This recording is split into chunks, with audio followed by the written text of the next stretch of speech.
Começa agora Cinema na Varanda, com Chico Firman, Michel Simões e Thiago Faria. Varandeiras e varandeiros, começando Cinema na Varanda, sou Michel Simões, episódio número 181, K-pop em Cannes. Chico Firman. Quem tá pop em Cannes? Thiago Faria deve saber quem tá pop em Cannes. Michel, hoje temos um episódio muito especial. Você foi no show do BTS e vai contar pra gente, é Sim, isso? é isso. Vou fazer a resenha completa do show do BTS. Não esperava nada menos do que isso. Sabia Não, que você tava lá no Michel, estádio. nós vamos falar sobre Coreia, vamos falar sobre o Festival de Cannes e temos uma convidada muito especial que sempre que vem à varanda, ela consegue colocar os episódios no ranking dos melhores de todos os tempos do nosso podcast. Né? E ela não é uma enviada ao show do BTS, ela é uma enviada a Cannes. Sim. Acabou de descer do avião. Quem é ela, Chico? É o retorno de Paula Ferraz ao Cinema na Varanda. Aê! Paula Ferraz, Rafael Argemon, nosso querido companheiro varandeiro honorário e ouvinte da varanda, pediu hoje de manhã e a gente trouxe a Paula. Viu, Rafael? Graças a você estou aqui hoje. Fretamos um avião de Cannes para a Paula vir correndo para dar tempo de gravar, não é isso, Paulinha? Foi exatamente Quase isso. isso. Paula Ferraz, pra quem nunca ouviu o Cinema na Varanda, apresente-se. Quem é você na fila do Festival de Cannes? Tá ouvindo Ai, muito mamilos. coitada, tô ferrada, viu? Porque eu fiquei em tanta fila lá que você não imagina. É fila demais? Fila demais e a minha credencial esse ano era péssima, eu pegava muita fila. Eu sou assessora de imprensa, trabalho com cinema, o que mais? Cinéfila, Cinéfila. amiga da varanda. Amiga da varanda, é mais legal. E é isso, e eu tava em Cannes esse ano trabalhando 3 filmes. Então eu fui pra lá pra fazer assessoria de alguns filmes, o do Kairin Ainus. Que ganhou. Que ganhou, maravilhoso, a coisa mais emocionante do mundo. E eu tava com Lighthouse e com Port Que Authority. também ganhou prêmio. Ganhou prêmio, ganhou Da o FIPRESS. E o Port Authority, que tava no Sertã Regar também. Não ganhou ainda, mas vai ganhar prêmio, com certeza. Então, Vai. olha aí, gente. Paulinha é pé quente. Só pra gente valorizar o passe da varanda, a gente tá aqui com a assessora do filme que ganhou o Sertã Regar, A Vida Invisível, do Kairin Ainus, brasileiro, e o The Lighthouse, que simplesmente é um dos filmes mais comentados da edição do Festival de Cannes. Pra você que não relacionou o nome ao filme, é o filme com Robert Pattinson. Isso. Não é, Paulo? Dirigido E pelo William Dafoe. diretor de A Bruxa. Né? Exatamente. Então temos notícias quentíssimas aqui. A Paulinha vai trazer todos os bastidores e tudo mais que ela puder falar dos filmes. Certo? Vamos falar sobre Cannes então. Vamos fechar como é que foi o festival, que a gente ouviu falar, e a Paulinha em loco contando pra gente como é que foi lá. Vamos aproveitar que o Bong Joon-ho, eu falei o nome certo? Falou. Ufa. Não precisa falar coreano. Eu ouvi o episódio anterior e eu vi como eu errei o nome dele durante o episódio inteiro. O episódio anterior que nós falamos sobre o filme dele. E eu que escrevi no grupo e o Chico me zoou, que eu escrevi errado. Como é que você escreveu mesmo? Nem lembro mais. Nem sei também. Pois o diretor coreano que foi eleito Palma de Ouro em Cannes com o filme Parasita.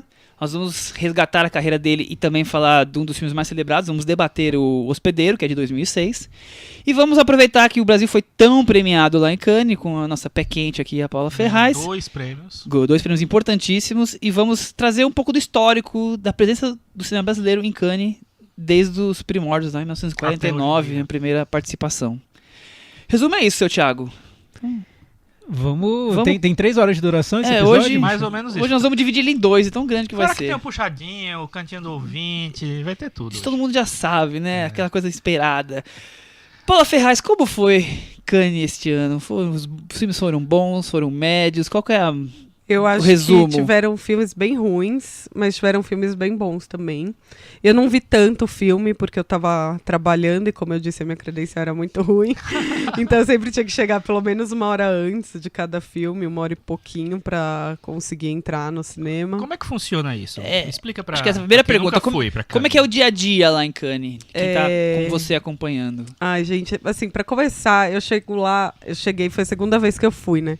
E eu só pensava em vocês, assim, eu já até falei isso pra vocês, porque eu acho que, assim, todo cinéfilo um dia na vida podia ir, sabe? Porque é muito maravilhoso, assim, é o centro do mundo, sabe? É o centro do nosso mundo, onde tudo tá acontecendo, todo mundo tá respirando, falando, comprando, vendo filme, discutindo sobre isso, todos os diretores lá. Você vai andando, você vê o pessoal na rua, sabe? Eu acho, sei lá, eu acho que é muito emocionante. Uma experiência incrível, né? Quando entra na sala, assim, que começa aquela música, porque a vinheta deles é a mesma, né? Todo ano, que é aquela da escadinha. E aí, sei lá, você senta naquelas salas que são super confortáveis, as cadeiras, tudo. Parece que é tudo meio que feito pra você aproveitar ao máximo. E eu acho muito legal também a coisa de se vestir pra você ir ao cinema, sabe? Tipo, não são todas as sessões que você vai de gala, mas algumas sim. É meio que uma celebração mesmo, sabe? Aí quando você tá lá, que começa aquela musiquinha que vai começar o filme, é muito emocionante, sabe? Eu acho que é muito legal, assim. Então, sempre que eu vou ver algum filme lá, eu ficava pensando, puxa, nossa, podia estar o Chico aqui, nossa, mas eu acho que, sabe, a Cris ia gostar do Ken Loach, sabe assim, é muito legal isso, assim, e eu ficava pensando muito nisso. Eu acho que é muito privilégio, sabe, quando você é cinéfilo, você tá lá vivendo aquilo. Ô Paulo, você com a credencial, você tem direito a determinados ingressos? Como é que funciona isso? Assim, e o público normal também pode ir Não comprar? tem público normal não Cannes vai. não tem público normal, Em não. Cannes não vai. Nem Cannes nem Veneza, dos principais do Berlim pode. Você tem que ter alguma ligação com o festival em alguma coisa. Por exemplo, da outra vez que eu fui pela California Filmes, né? E aí eu fui como compradora. E tem 2 tipos de credencial. Tem a do mercado, que é para quem vai comprar filme, quem é Quem vai negociar mesmo. distribuidor e tal, produtor, usa esse tipo de credencial. E tem a credencial de quem está participando do festival de alguma forma, com algum filme, que daí é outro tipo de credencial. Um ator, um diretor, alguém da produção. Alguém de equipe e tal. Esse ano eu tava com essa de equipe porque eu era assessora do filme do Karim, né? Então eu tava como assessora de imprensa do filme do Karim. Eu tinha essa credencial, que é uma credencial laranjinha, assim, que te dá direito a ver os filmes.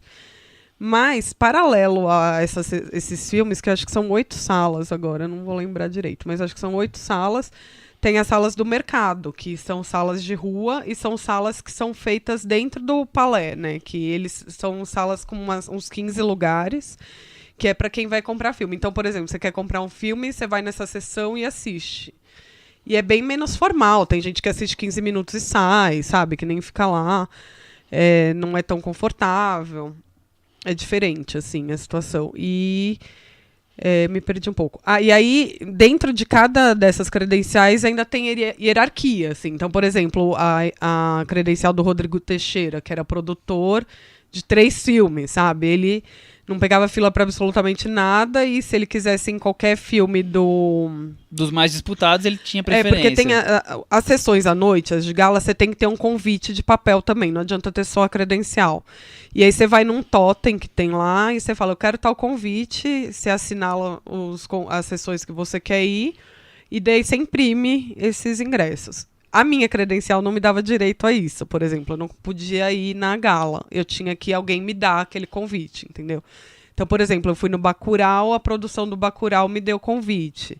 Eu fui no do Belóquio, a produção do Belóquio me deu convite. Foram as únicas 2 galas que eu consegui ir. Mas, dependendo da sua hierarquia dessa credencial, você consegue ir em todas. E jornalista tem muita regalia, assim, sabe? Também tem uma hierarquia de credencial para jornalista, que é de quanto tempo o cara vai cobrir, ou da importância do veículo dele. Eu acho que são 5 tipos de credenciais. Mas tem algumas salas que qualquer tipo de credencial de jornalista você tem prioridade para entrar. Então é isso, assim, é meio que a sua importância, o quanto você pagou também. Tem credenciais que são mais caras, porque todas você pagam. Tipo, a minha eu paguei 100 euros. Mas se eu quisesse trocar para do mercado, que eu até fui lá conversar para ver quanto é que era 500 euros. Nossa, eu falei, não, saltinho, vou ficar né? com a minha. Vou ficar com a minha mesmo. O preço do euro como não tá, né? Muito fácil. Obrigada, Bolsonaro. E aí... E qual foi o filme que valeu mais a estada na fila e na coisa? Foi o John Bong-ho, eu acho. Daqui a pouco a gente fala dele, então. E foi uma loucura, eu fiz uma loucura. Não posso nem contar, que vão me mandar embora se eu contar. Isso? Porque eu fiz uma loucura pra ver esse filme. E eu fui a última a entrar na sala. Foi muito nervoso, assim. Foi muito. Porque eu tava numa sala, ele tava passando. Eu fui no dia seguinte da gala. E ele ia passar às 11h45. Eu cheguei na fila às 10 da manhã. E já tava uma fila enorme. E a imprensa tem prioridade nessa sala que eu assisti, que é uma sala que eles falam que é day after, né? Que passa os filmes do dia O seguinte. dia depois da estreia isso. de gala. E aí eu cheguei lá, tava na fila normal e a imprensa passando. Eu falei, pronto, eu não vou conseguir entrar. Eu tô aqui há 1h e tanto, eu não vou conseguir entrar. E aí fiquei na cordinha, assim, virava pro cara, ai, por favor, deixa eu entrar, por favor, eu quero muito, não sei o que, eu tô aqui há muito tempo. E ele falava, eu não posso fazer nada, eu tenho que esperar alguém deixar eu liberar. Aí veio um cara lá de dentro da sala e falou, só pode mais uma pessoa. Era eu. Aí eu saí correndo igual uma louca, porque se viesse jornalista na minha frente, ia passar na minha frente. E aí eu entrei, mas eu tremia, assim, sabe? Nossa, foi emocionante. Mas eu assisti, é muito bom esse filme, é muito bom. Acho que é o melhor filme dele que eu vi, porque eu não vi todos. Vamos E falar daqui foi a o melhor pouco, né? filme de Conta mais sobre o dia a Paula, dia. E, Michel, o que eu acho curioso é que a gente pensa que Cannes é glamour, né? A Paula contando aqui, tem filas, tem um sistema ali de quase de castas para você conseguir entrar na Total. sala. E para entrar na sala é como se estivesse pegando metrô na estação da Sé, 5 da tarde, você não sabe se vai conseguir entrar. Enfim, é uma loucura, né? Não tem, É uma não tem loucura. glamour mesmo, não, né? não tem. Tem, mas não tem. Se você é meio rico, tem. Tem. Você anda na rua, assim, E então você aquelas notou- mulheres chiquérrimas, com aquelas então, roupas Paula, chiquérrimas. Glamour é pra poucos até lá. Eu Mas fiquei acho curioso. que vai muita gente desfilar só pra mostrar roupa, que não vai ver filme nenhum também, né? Eu acho que rola muito isso. Eu fiquei curioso em relação a isso porque eu ouvi um depoimento de um jornalista que foi cobrir Cannes esse ano e ele disse que quem tinha essas credenciais ultra mega VIP era uma galera mais velha, que parecia ter mais grana, ou todos brancos, enfim, parece que tem uma seleção ali pra com quem tem certeza. essa credencial de ultra acesso aos filmes. E eu acho que muita desse pessoal que tem esse acesso nem vai, né, Sim. também. Por exemplo, na sessão do Belloc, o Leonardo DiCaprio foi assistir o filme. E foi um auê, nossa, o Leonardo DiCaprio tá aqui vendo, tipo... E ele foi, sabe? Mas acho que a maioria nem vai. Por exemplo, o Kleber Mendonça, ele viu todos os filmes. Todos os dias ele tava lá. Aliás, eu só vi ele de smoking lá, não vi ele com nenhuma outra roupa, porque acho que ele foi em todas as galas. Mas é assim, eu acho que são poucos os que estão com o filme lá que realmente aproveitam, sabe? Que vão e que assistem os filmes. Mas e como é que é o dia a dia? Acorda de manhã, já tem sessão, Então, tem sessão tem a partir coletiva, das como é 8 que é? horas da manhã. É que eu não sei direito da imprensa, sabe? Como é que era a agenda, mas tem sessão pra todo mundo a partir das 8h30 da manhã. O filme de abertura eu assisti numa sessão às 8h30 da manhã, por exemplo. Que é o filme dos zumbis do Jim Dos Jarmusch. zumbis, do Jim Jarmusch, que é muito ruim, gente. Nossa, que filme horrível. Tem umas ideias muito boas, mas nossa, o filme é péssimo. Mas eu já não gostava de Patterson, então pode ser que Eu seja também não coisa gosto de minha. Patterson. Então pode ser que você não vai... Thiago até gostar. engasgou ali, mas tudo bem, segue o jogo. Não vou comentar, Eu só vou vamos. isso, Thiago. A gente fala quando estreia. E aí tem as coletivas, né? Porque geralmente são 2 filmes por dia da competição. Então tem a coletiva é sempre um dia depois do dia que o filme passou. Mas depende muito do horário, sabe? Acho que depende do horário que ele passou. Deve ter uma coletiva de manhã, outra tarde. Eu não tenho certeza disso. E tem os filmes do Sertã, né? Que são 2 salas bem grandes. É a Lumière e a Debussy. Que uma é a da competição e a outra é do Sertã. E para entrar no Sertã, eu podia, gente. Você tava poderosa no Sertã. Essa eu podia, porque daí, além de ser o filme que eu tava trabalhando, era dessa mostra, a fila lá é mais democrática, sabe? Meio que pode todo mundo. Eles têm umas prioridades, mas também a sala é muito grande. Eu não vou saber quantos lugares até tem. E a procura da competição é muito maior do que da É do muito Sertã, maior, né? Claro. Mas os horários não são os mesmos. Eles são... Um jeito que as pessoas possam ver o filme Pode nas ver, duas. dá pra ver. Mas você tem que chegar na fila antes também e tal. Então, essa coisa, você perde muito tempo em fila, né? Não é igual na mostra que você já tem todos os ingressos e não precisa ficar em fila. Você Por tem exemplo. que conquistar o ingresso. Tá Exatamente. Lembrando que o Sertã que a Paula fala é a mostra O Sertã Rigar, Um Certo Olhar, que é a mostra paralela principal do Festival de Isso. Cannes. Acho que vale explicar as mostras rapidamente para a conversa vai saindo, fala quinzena, vai ao Sertã, quem não conhece, então tem a competição principal, então normalmente os principais diretores, em torno de 20 filmes mais ou Que é o menos. que concorre à Palma de Ouro. Exatamente. Aí tem a segunda, a primeira mostra paralela que é muito importante, que é Um Sertã Regar, como a Paulinha falou, Um certo olhar. que também são filmes de diretores importantes, alguns mais primeiro filme, tem uma mescla.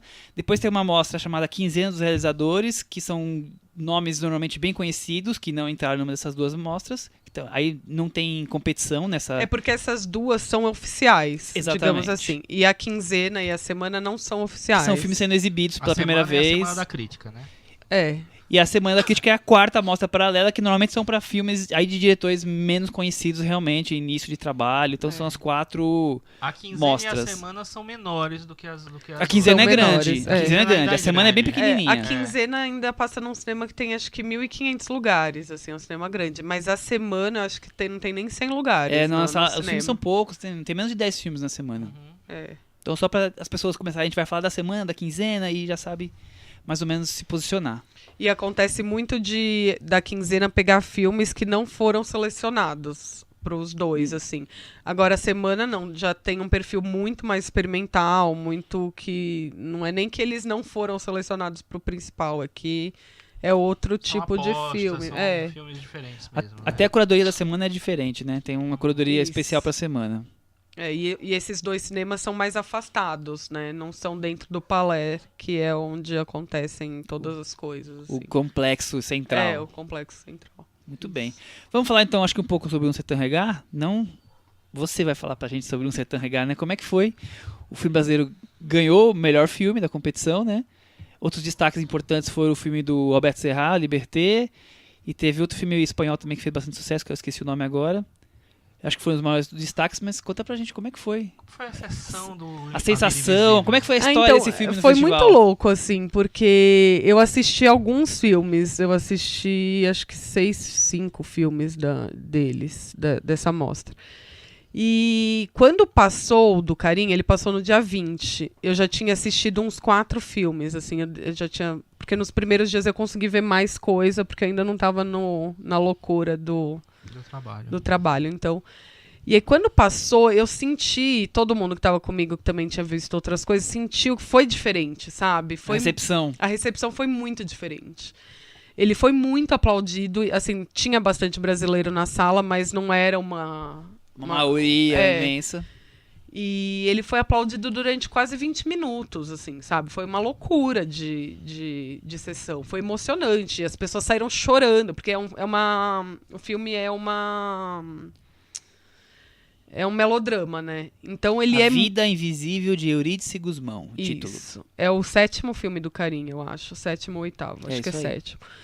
E quando passou, foi muito, muito, muito, muito emocionante. E a Flávia Guerra, né, que estava lá cobrindo, ela falou uma coisa que eu acho que eu não tinha pensado, mas quando ela falou, eu falei, nossa, faz muito sentido. A gente tem que olhar muito pro júri, sabe? Independente do filme, se você gosta ou não. Porque teve um filme que eu vi lá que chama The Climb, que também era dessa... Que eu odiei, eu saí e ele ganhou um prêmio, né?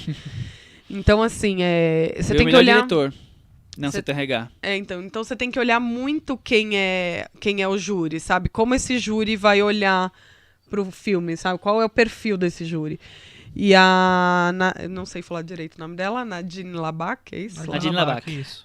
Que era a presidente do júri, ela sempre faz melodrama, né? Então, assim, o filme era a cara dela. Então, assim, ou ia ser uma coisa que ela ia gostar muito, ou ia ser uma coisa que ela ia rejeitar e falar, não, eu faço bem melhor que isso, que horror, né? E aí eu falei, nossa, é verdade, tem chance, né? Por ser um melodrama, uma coisa que o júri gosta, né? Que a presidente do júri gosta. Então a gente sentiu que foi muito bem recebido, assim. Se vocês quiserem, depois até manda um vídeo pra vocês colocarem no Facebook de vocês, não sei se vocês querem. Claro que A gente queremos. coloca assim, com Pra certeza. ver, sabe, como é que foi o final dessa sessão. Porque foi muito legal. E assim, tava todo mundo chorando muito, tava todo mundo muito emocionado e muito aplaudido. E aí a gente ficou com essa sensação, sabe, de que o filme tinha sido muito bem recebido. É claro que o público que recebe não é exatamente o júri, né, mas a gente sentiu que ele foi... E aí todo mundo que a gente passava na rua falava alguma coisa pra gente, sabe? As atrizes estavam sendo mega assediadas, elas não são conhecidas, então muita gente parando elas na rua pra falar, parando Karim. Então, assim, foi uma coisa que foi muito forte, assim. Então, aí, no dia da premiação, eles não contam nada, né? Só que eles falaram pra ir a equipe toda. Eles falaram, porque geralmente acho que... Eles mandam esses recados, né? então... Pra pessoa estar lá premiada e Exatamente. estar, né? Cola aí que é boa presença, E bem-vinda. no caso, eles falaram pra ir a equipe toda. Eles deram, porque pra festa da entrega da premiação tem que ter convite também, né? Não é que esse tem que ter convite, papel. Não adianta só você pegar a fila, pelo menos eu acho, não tenho certeza. É que eles deram convite pra gente. E aí eles perguntaram em quantos vocês estão, quantos vocês precisam, né? E aí eles deram pra todo mundo o convite. Então a gente já tava esperando, sabe? Porque eles não iam dar um convite. E a gente tava em muita gente. Acho que a gente tava em umas 20 pessoas, 20. Caramba. Era muita gente da equipe. Fora marido, mulher, pai, mãe, que também tava lá, de gente da equipe. Então, quando eles falaram vai todo mundo, a gente ficou bem otimista, assim, sabe? A gente ficou no dia anterior escrevendo o discurso do Karim, sabe? Pra ver o que ele ia falar e tal. E aí foi isso, assim. E aí foi. E foi quando foi, eu nem acreditava. Eu fiquei tão feliz, mas não, eu pulava e gritava tanto, parecia uma maluca. Mas começa a entregar os prêmios e não chega a vez do filme, e aí, você acha que não vai ganhar? Em Ou que vai francês, ganhar né? o filme? Tipo, não entendo nada do que eles estavam falando, porque eles fazem questão de falar em francês. Sim, né? todas as premiações são em francês. É muito difícil falar. Alguém, um outro, fala agradecimento em inglês, mas a premiação mesmo é em francês. E eu não tinha certeza de quantas categorias tinham, né? E aí, quando falou a anterior da nossa, que até hoje eu não sei o que era. Prêmio do júri pro filme espanhol do Olivier Lachet é o que arde. Então, eu achei que já era o principal. E aí eu comecei a mandar no Instagram, no WhatsApp de todo mundo. E já era, não ganhamos nada. Só que eu tava achando estranho que quem tava anunciando não era a presidente do júri, era as outras pessoas. Aí ela pegou o papel e falou assim, agora vai ser o grande vencedor. Daí eu falei, não, então ainda tem mais um. Aí um que é o principal. Nossa, aí quando ela falou, daí foi muito legal. Porque daí ela falou até A Vida Invisível, ela falou meio em espanhol, assim, foi meio... E o nome do filme é enorme, né? Daí quando ela falou A Vida, eu já levantei. Eu comecei a berrar. E eu precisava filmar, porque a gente ia mandar pra jornal. Brasil. E eu não conseguia. O vídeo parece louco. Vocês viram? Eu mandei pra vocês. Eu acho que você viu Parece mesmo. uma maluca berrando. E aí tudo tremido, assim. Ainda bem que tinha mais gente filmando, porque daí a gente conseguia mandar. Sensacional. Mas foi muito emocionante, muito. Daí todo mundo começou a chorar, ficou super feliz. E o discurso do Karim foi lindo também. E aí foi isso, assim, acho que foi... E depois entrevistas pro mundo inteiro, né? Imagina. Daí depois eles... Então, como é à noite esse prêmio, é muito mais tarde do que o do... Da competição. Da competição é mais cedo. Até porque a competição depois tem o filme de encerramento, né? Então Mas tem... esse também passa. Ah, legal. Passa o filme que ganhou, passa. Ah, entendi. E aí eles... Daí já era... A premiação acho que foi umas 8h30, 9 horas da noite. Aí eles levam a gente para um coquetel, onde vão todos os premiados e as equipes. E depois para um jantar, onde vão só os Powers of the Tops, assim. E aí... A gente ainda fez uma festa depois, enorme, que foi muito legal. Que foi junto com o pessoal do Palma Queer, da Queer Palm. Quem ganhou foi o prêmio o filme da Celine Sciamma, né? Isso. E o Felipe e o Márcio, sabe, os diretores do Tinta Bruta, eles eram júri desse... Ah, é verdade, eles estavam no júri. Eles estavam no júri. E aí a gente foi pra uma festa e ficou lá até as 4, 5 horas da manhã. Foi bem legal, assim. Quebrando tudo. Muito bom. Foi muito bom. Só pra comentar, entre os premiados estavam Bruno Dumont, Christophe Honoré, o Alberto Serra e o Karim Ainur. Então, você vê que... Não, Sertã Regá, pra você ver como tem nomes de peso aí. É uma amostra muito importante. E o Karim Ainur já tinha passado um filme, não, Sertã Regá, no passado, foi Madame Satã, né? Madame Satã. Era o retorno dele pra um Sertã E Regá. ele tinha passado um na quinzena. O Abismo Prateado. O Abismo Prateado na quinzena. Mas o Karim, ele tem uma trajetória de todos os filmes dele passaram em algum festival, ou Veneza, ou Berlim, ou Cannes, né? Os 7 filmes dele Todos passaram, Paula, e esse ano o festival teve, além do filme do Karim, teve o Bacurau do Kleber, e os dois foram premiados. Você vê como o Cannes vê o cinema brasileiro?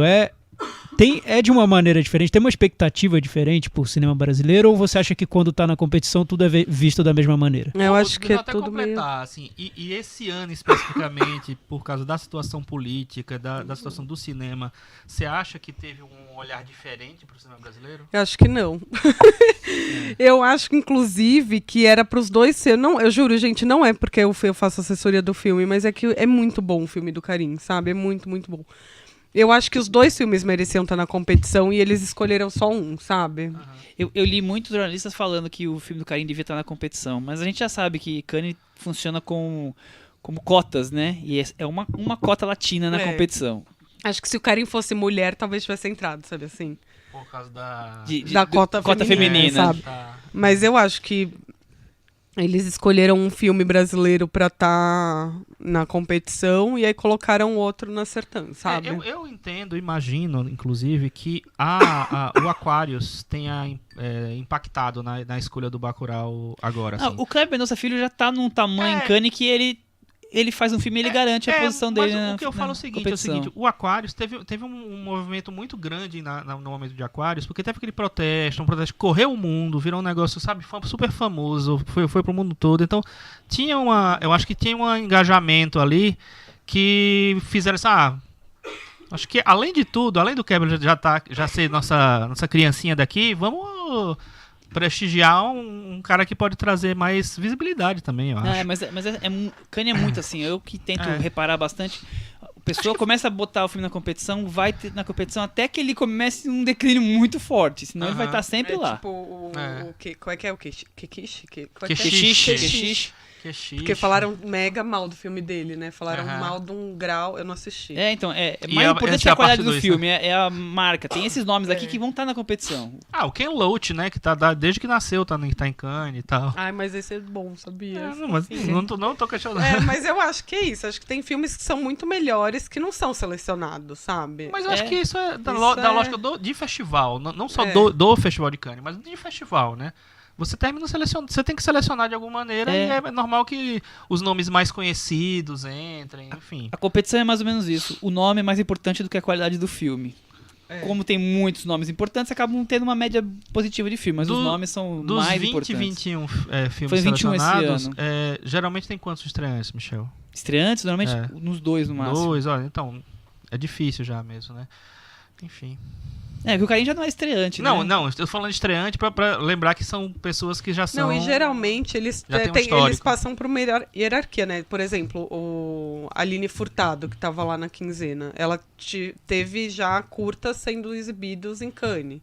Aí ela foi pra quinzena. Daí, quem sabe, o próximo passo dela vai ser o Sertã, depois a competição, se sabe? agradar... Eu acho que tem isso. O Javier Dolan foi meio isso também, né? Ele passou por vários lugares e agora ele é isso, é um carimbado. Todo ano ele vai ter... Fez filme e vai passar lá. Vai passar lá. Mas desse não gostaram muito não, né? E nem dos outros. Faz muito tempo que não gostam de filme dele e ele tá lá. Na verdade, nunca entendi porque gostaram de algum filme dele. É. Porque aquele primeiro filme dele, que eu acho que tem prêmio em Cannes, se eu não me engano, né? Eu Matei Minha Mãe, então, enfim.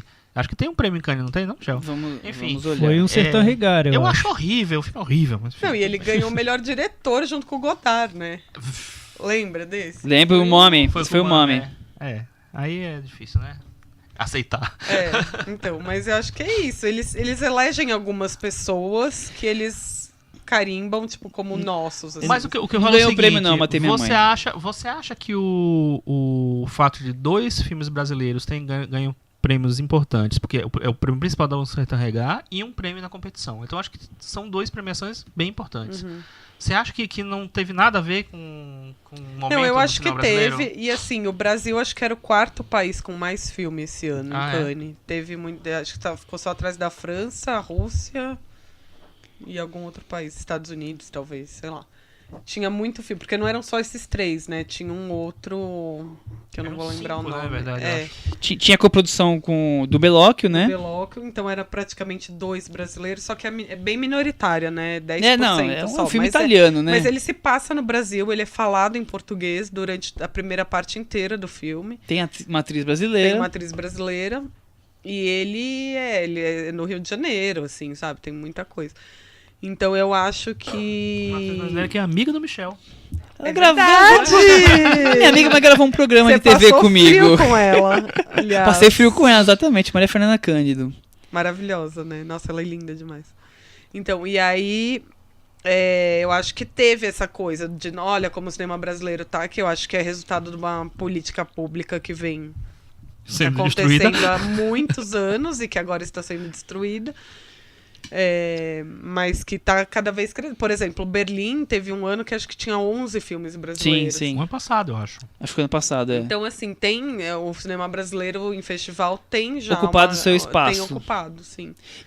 E como é que foi a repercussão de Bacurau lá? As pessoas falavam, como é que foi? Então, eu vou ser bem sincera, eu não consegui acompanhar É que você tava muito. trabalhando em outros filmes, não nesse, né? Eu não consegui acompanhar muito, assim, tipo, imprensa internacional. Eu acompanhava mais o que tava rolando na imprensa brasileira, que era quem tava comigo no dia a dia, assim. Então, assim, a imprensa brasileira foi meio unânime. Eu não lembro se de ninguém falando mal, assim. Acho que todo mundo gostou. Internacional, acho que foi meio dividido, né? Não sei, realmente eu não tenho certeza. Eu acho que vocês sabem melhor do que eu. Não, aqui.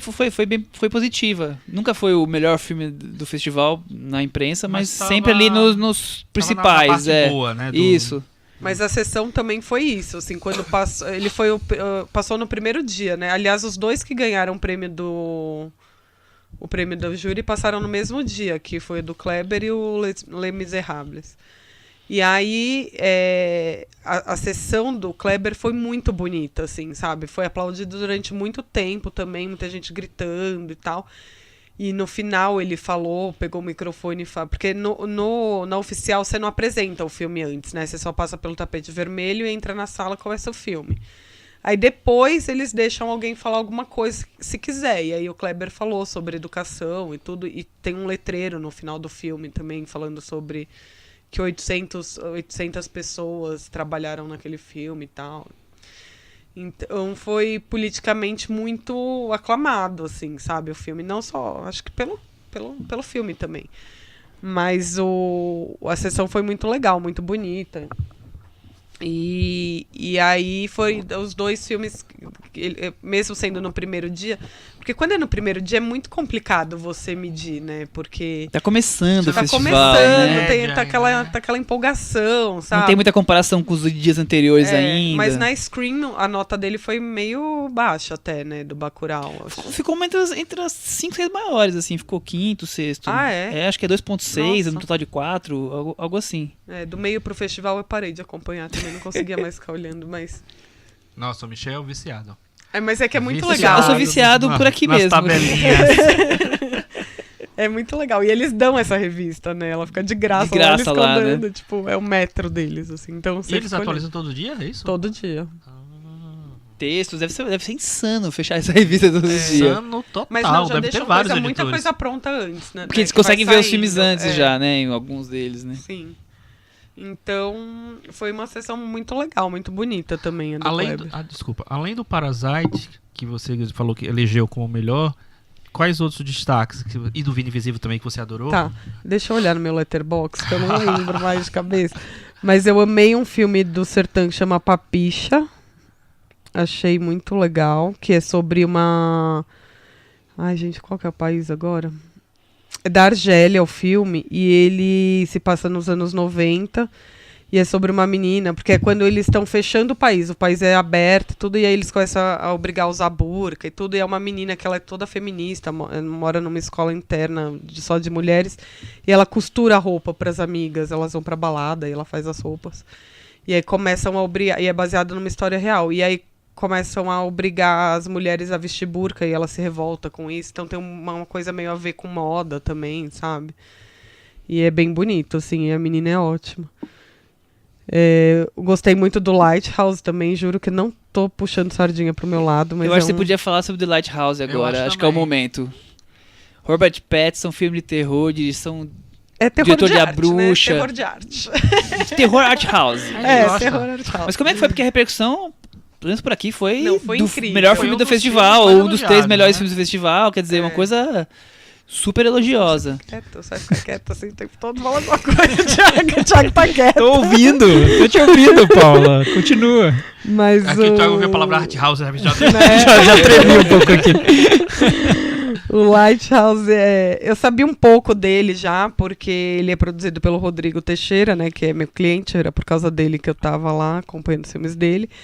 E durante as filmagens, o Rodrigo ele já estava muito impressionado com o filme, sabe? Ele me mostrou algumas cenas antes também.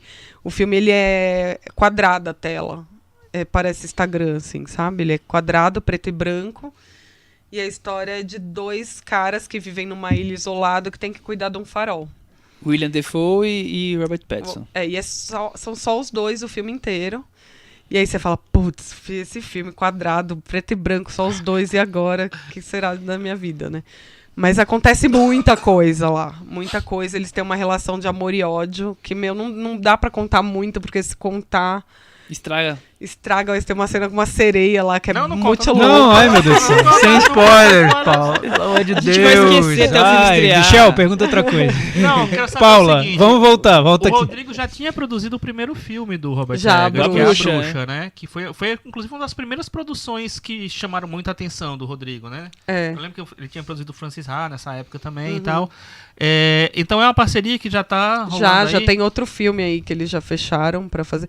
O Robert Eggers, né, que é o diretor, ele ia filmar o Nosferatus, lembra disso? Saiu uma notícia disso que ele ia fazer.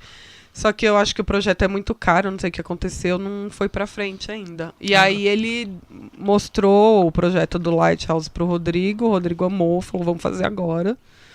Porque é um filme relativamente barato, apesar de que eles construíram o farol, porque era uma ilha que não tinha nada. Eles filmaram lá no Canadá e eles tiveram que construir tudo. Construíram o farol mesmo, eles fizeram tudo. Depois teve que desmontar tudo também, porque eles têm que devolver a ilha do jeito que ela era. Então, assim, é caro, mas não é, pode né? devolver com farol, né? Não, tem que tirar o farol. Aluguei a ilha e ganhou um farol. Pois é. E aí ele é um filme relativamente barato, apesar dos atores, né? Que são 2 atores De peso, né? peso. E aí eles filmaram super rápido. Acho que foi em agosto do ano passado que filmaram. Agosto ou setembro, sei lá.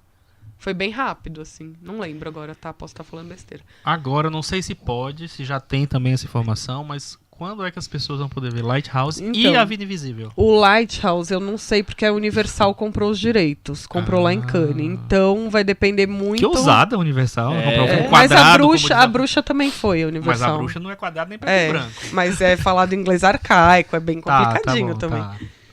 E era só ator novato, né? Porque a atriz, ela foi revelada nesse filme, depois verdade. que ela fez outras coisas. Fez o Fragmentado, não foi? Fez Fragmentado. E o vidro. E aí a Universal comprou os direitos, então deve lançar aqui no Brasil também, só que a gente nem tem noção. Assim, agora que o Rodrigo deve conversar com eles pra entender. Começar a discutir essas coisas, né? Porque o Rodrigo quer trazer o Robert Pattinson pra estreia, ou se passar na mostra, não posso contar, dá esse spoiler mesmo, mas quem sabe passa na mostra. Tem que passar na mostra, gente. Ou antes. E o Vida Invisível estreia em novembro. Em novembro. Então ele Novembro. deve passar nos festivais. É da Sony, brasileiros. estreia em novembro. Tá. E aí tem mais um filme que é o Port Authority, que ele tava no Sertã, que é um filme, é o primeiro filme protagonizado por uma trans negra.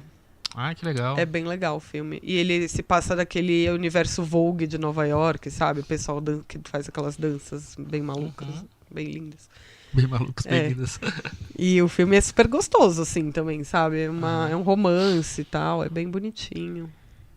Muito bem. E esse bem. não ganhou prêmio nenhum. Paulo, você acompanhou, o principal. você acompanhou muito da competição principal do festival também, né? Eu queria saber, depois de ter visto os filmes, passado já esse período aí em que teve a premiação, todo mundo falou sobre os filmes, o que você tirou da mostra principal? Teve um tom mais político? Os filmes foram fortes? Eu conversei com o Bruno Carmelo, que foi muito louco, porque o que tem de zumbi nos filmes é muito legal. Olha só. É o festival dos zumbis, eu acho. Porque todos os filmes tinham alguma coisa a ver com zumbis. Então, assim, teve o filme de abertura, né?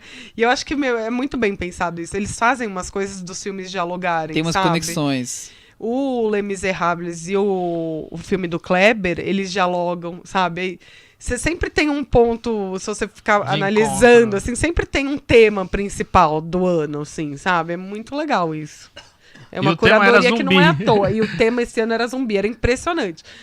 E aí teve o Atlantique, que tinha zumbi, tinha um filme de abertura que Você tinha tá dando zumbi. spoiler, Paula. Não, não é história mesmo. Tá. O Atlantique foi comprado pela Netflix. O Les Miserables também, né? Também. Segundo informações da Paula. E os dois foram premiados. O Les Miserables empatou com o Bacurau no prêmio do júri. E o Grand Prix foi o Atlantique que foi escolhido. Vocês também, às vezes, quando vocês vão falar Bacurau e não pensam direito, vocês às vezes falam bacalhau ou bacanal? Eu escrevi Porque às bacalhau. vezes isso acontece comigo, Eu mas eu penso, nunca falei, mas eu penso sempre. O Excel que tinha de Bacurau no meu Excel. Bacurau? Excel aqui várias vezes, de ficar corrigindo depois.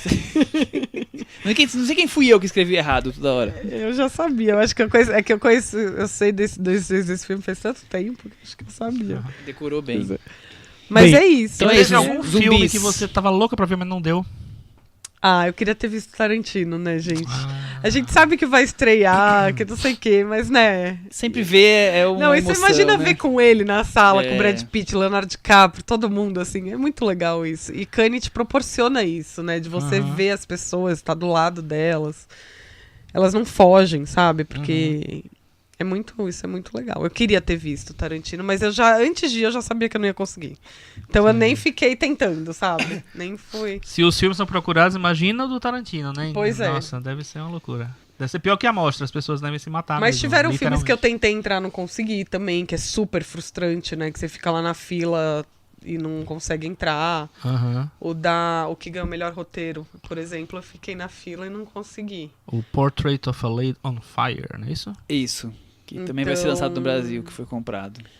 Então é isso, assim, é uma loucura, gente. É uma Uma deliciosa loucura, É. né? é uma grande experiência, assim. Agora eu quero saber do Michel Simões. Qual é o filme que você tá mais esperando dessa seleção de Cannes? Qualquer mostra. O The Lighthouse. The Lighthouse. E o Thiago Faria? Eu acho que é o Parasite mesmo. E o The Lighthouse é o que eu tenho mais medo. Porque o que eu li do filme, tudo que eu li parece algo que eu vou achar muito pretencioso, que eu não vou gostar. Gosto de coisa E eu gosto de A pretensiosa, Bruxa, mano. mas sabe quando você gosta de O um filme e sabe que Thiago. se ele fosse um pouquinho mais pra um lado ali, eu não ia gostar? Eu queria ver o Thiago na época do Cidadão Kane, estreando, assim. Nossa, que pretencioso Eu dizer que esse horrível, que filme, Que que profundidade ideia é é essa, essa? gente? Não. Sabe? Aí foi demais. Demais pra minha cabeça. O meu é Parasite também. Parasite Mas eu também. acho que você vai gostar, Thiago. Do Porque ele tem um Lighthouse? quê de Lars von Trier que Então agora- estamos conversando agora, Você hein, conquistou Paulo? o Thiago agora, tá garantido. Pra gente fechar a Comércio de Cannes 2019 e seguir nos outros assuntos. Thiago, a expectativa de filmes é grande, boa, porque eu lembro que ano passado a gente teve a expectativa de grandes filmes e aconteceu. No filme, 2 anos atrás a gente tinha a expectativa que os filmes não eram tão bons e também não eram mesmo. Pois Quer é, a gente dizer, fica acompanhando aqui por quadro de cotação de crítico, por resenha. A gente não tem o privilégio da nem a Paula de Paula. assistir aos filmes A e Paula ver ajuda lá a se gente a criar tem uma ver ou expectativa. não com aquela expectativa. O que eu vi esse ano, acompanhando toda a cobertura, é que foram filmes bem avaliados, na média. A maior parte foi bem avaliada. Alguns filmes muito bem avaliados. O Parasite acho que foi o que foi o preferido da crítica. O do Almodóvar também, quase unânime. Mas eu não vi o filme cult que mobiliza a cinefilia mundial e faz todo mundo sair arrancando cabelo, como foi o caso do Burning no ano passado, o caso do Tony Erdmann há 2 anos, o caso do Tio Bumi, enfim, filmes que fazem a internet chacoalhar Mas por acho alguns que foi o minutos. Lighthouse esse Eu- ano. eu Pelo menos lá, senti um a gente pouquinho. sente Mas é isso. porque ele tá com o pé atrás com a causa, gente. Mas é estranho, o filme é que eu penso mais nesse universo competição, né? Esse Mas filme era- que chega era pra abalar a grande competição. indignação lá era de que como esse filme não tava na competição, Tá, sabe? pode ser, Todo mundo pode ser, falava isso. Paula. Mas eu acho que sim, o Parasite foi o mais próximo que chegou, mas a isso.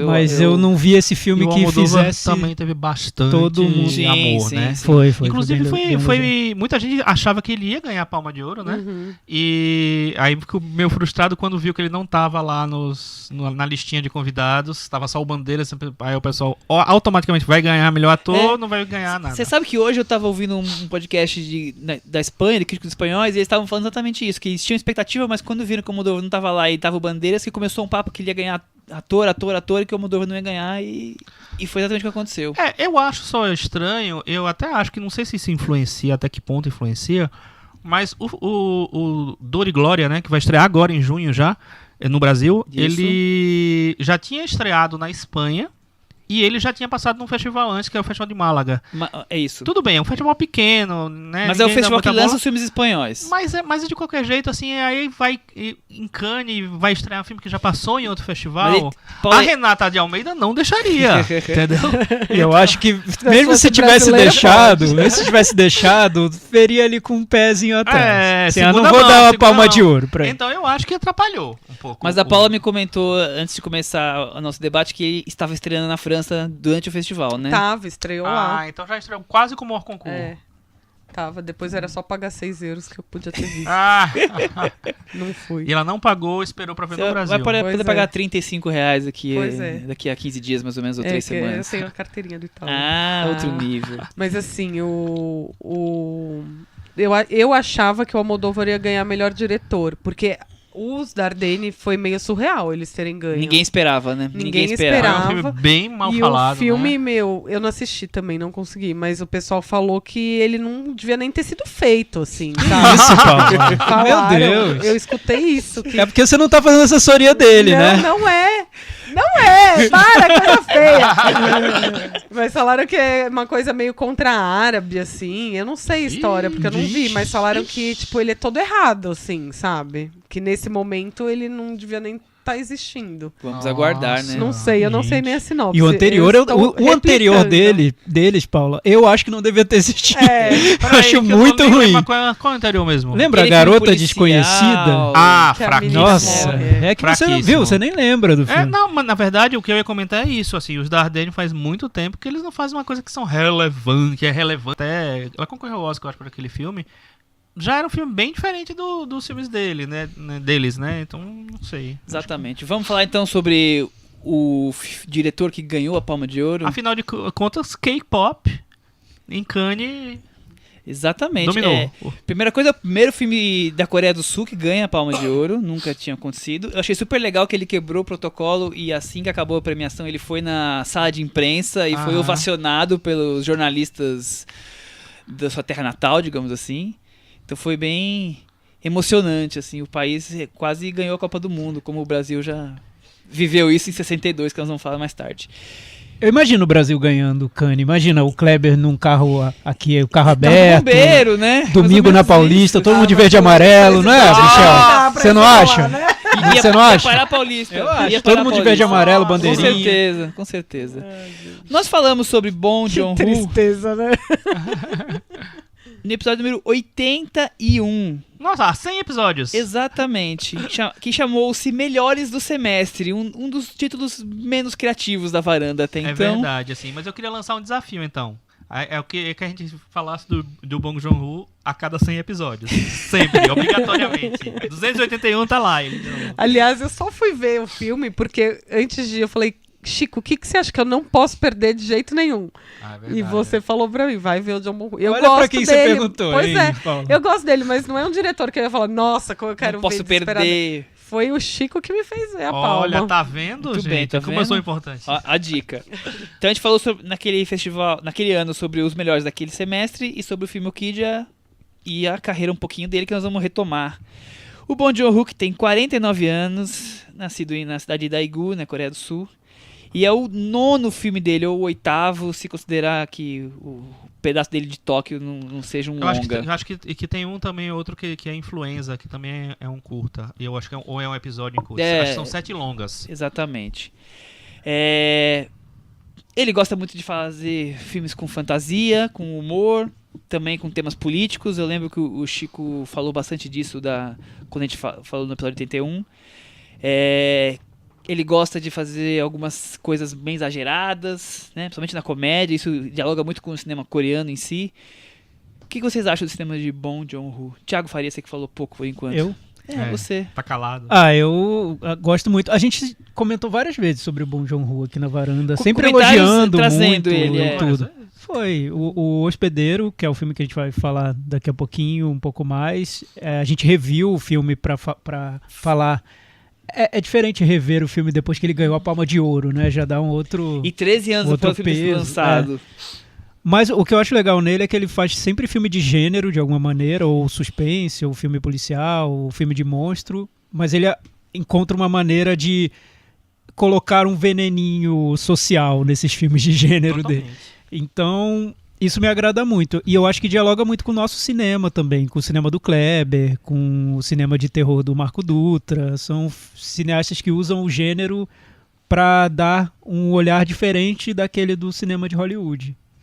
Acho que isso é o que mais me atrai nele. Inclusive, eu falei antes de vocês chegarem, não sei se vocês já estavam aqui, mas que esse filme novo, ele podia ter sido filmado no Brasil, sabe? Ele dialoga muito com a gente, com a nossa realidade, assim. E agora? Podia muito ser refilmado, talvez. Não, ia ser uma bosta se fosse refilmado, mas... ele podia ser um filme brasileiro, sabe? Ele tem muito do Brasil. Já pensou se fazem o que fizeram com Shallow com ele no Brasil? Nossa! Juntos e Shallow Now. Juntos e Parasite. Não. Chico, você falou da outra vez que o cinema dele é completamente pop e completamente político. É por aí? Eu falei isso? Foi? Falou. Eu concordo comigo mesmo.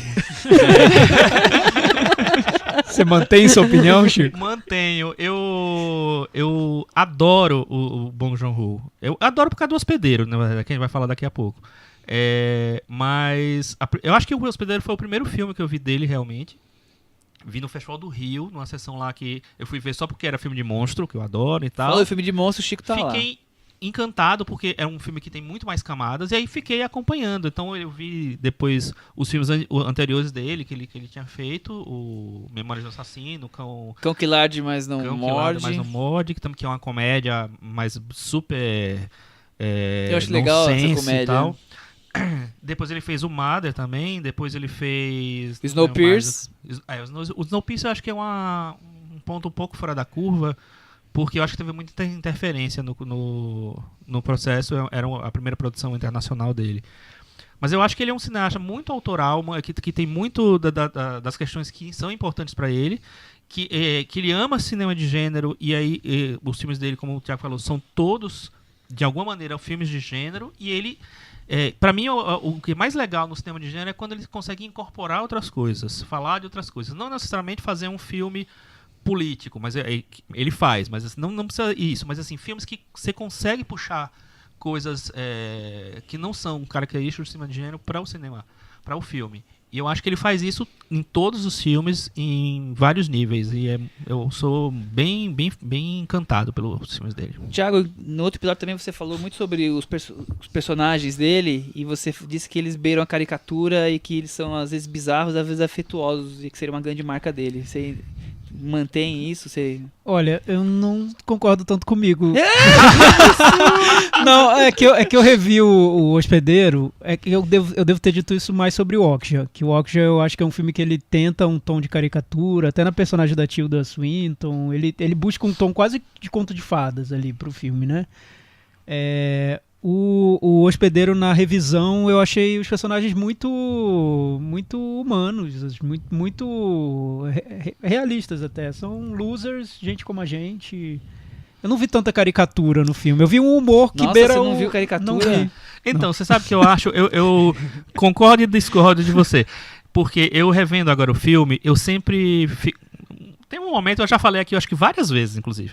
Tem uma cena no filme que é a cena em que a menina desaparece levada pelo monstro e que os parentes se reúnem, estão todos separados, cada um tá num canto, né? E eles se reúnem todos pra não é um velório, mas estão lá velando todos os mortos e tal. E a menina tá lá. E aqui essa cena, eu lembro que eu vi no Festival do Rio, eu fiquei super emocionado com a cena, achei linda, porque a família toda sofrendo pela menina. Sério? E tal. Aí eu vi depois, quando estreou, aqui no Shopping Santa Cruz, inclusive. E as pessoas riam muito dessa cena. Aí eu fiquei indignado, eu queria matar as pessoas, explodir muitas mentes mentalmente naquela sessão. E aí eu revi ontem, eu já revi, acho que deve ser a quinta vez que eu vejo esse filme. Eu revi ontem e eu achei engraçadíssima a cena, mas ao mesmo tempo eu achei emocionante a cena. Então eu acho que é assim, ele consegue na mesma intensidade, eu acho que talvez os coreanos, ou os orientais de uma maneira geral, consigam transitar muito melhor da emoção pra comédia sem que seja um problema, sem que as coisas entrem em conflito. Entendeu? Então aquela cena pra mim, ao mesmo tempo, ela é muito emocionante e ela é muito engraçada, porque as pessoas caem no chão, e se rasgam, se jogam e tal. Eu acho maravilhosa. Eu, no episódio, falei que ele era, em alguns momentos, muito exagerado e que os adultos eram infantis demais. E você concorda consigo Concordo mesmo? com gênero, número e grau comigo mesmo. Eu tenho muitos problemas com o cinema dele. Tem filmes que eu gosto muito e tem filmes que eu gosto nada. Então por exemplo, eu amo o curta do Tóquio. Eu acho lindo, maravilhoso. Aquela história do cara que não sai de casa e só recebe pizza em casa, nem pra comer ele sai, e ele acaba se apaixonando pela entregadora de pizza. Eu acho a coisa mais linda. Mas os outros filmes eu tenho vários senões. Os Pedreiros, sim, a gente vai falar dele, então daqui a pouco a gente comenta. Mas eu tenho muito isso. Agora eu lembro que a gente também finalizou a conversa falando sobre a fase em que ele gravou filmes em inglês. E que ali, principalmente o Chico levantou que ele não estava conseguindo transpor em inglês a mesma credibilidade dos personagens que ele tinha falando em coreano, no Snowpiercer e no Okja. Tempo passado, os filmes assentados na cabeça, vocês ainda têm essa impressão? Porque a gente acabou concordando na nossa conversa. O Snowpiercer, eu acho que o problema maior não é nem ele. Eu acho que ele também, mas eu acho que o problema maior é a interferência que ele teve. Um filme que foi demorado, que teve vários cortes. Nossa, eu amo esse filme, Chico. O estúdio cortou.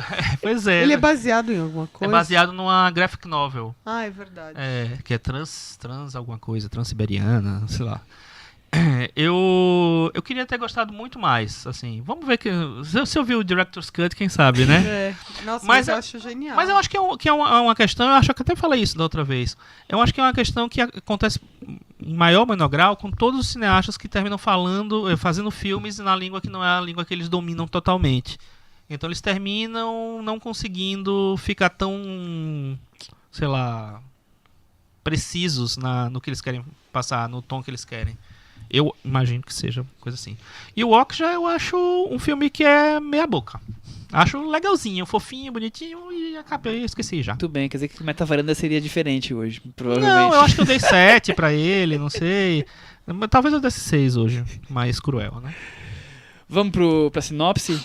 Ah, tem sinopse do hospedeiro. Tem sinopse, fica tranquilo que você não vai precisar de nenhum nome. Ai, graças a Deus. Ele já tava pegando o celular aqui. Esse é um grande problema na minha vida. Mas agora o Michel tá melhorando agora. Eu tenho mandado pra ele a sinopse pra ele fazer a pesquisa. Boa. Pronto. Do indevido lançamento de produtos químicos no rio Han, surge uma criatura mutante que passa a aterrorizar Seul, sequestrando pessoas para depois devorá-las em sua toca no esgoto. Entre os sequestrados, uma menina é levada e a família Park se empenha loucamente na esperança de resgatá-la. Tiago Faria. Isso aí. Eu adoro o Hospedeiro. Eu já gostava muito quando eu vi pela primeira vez.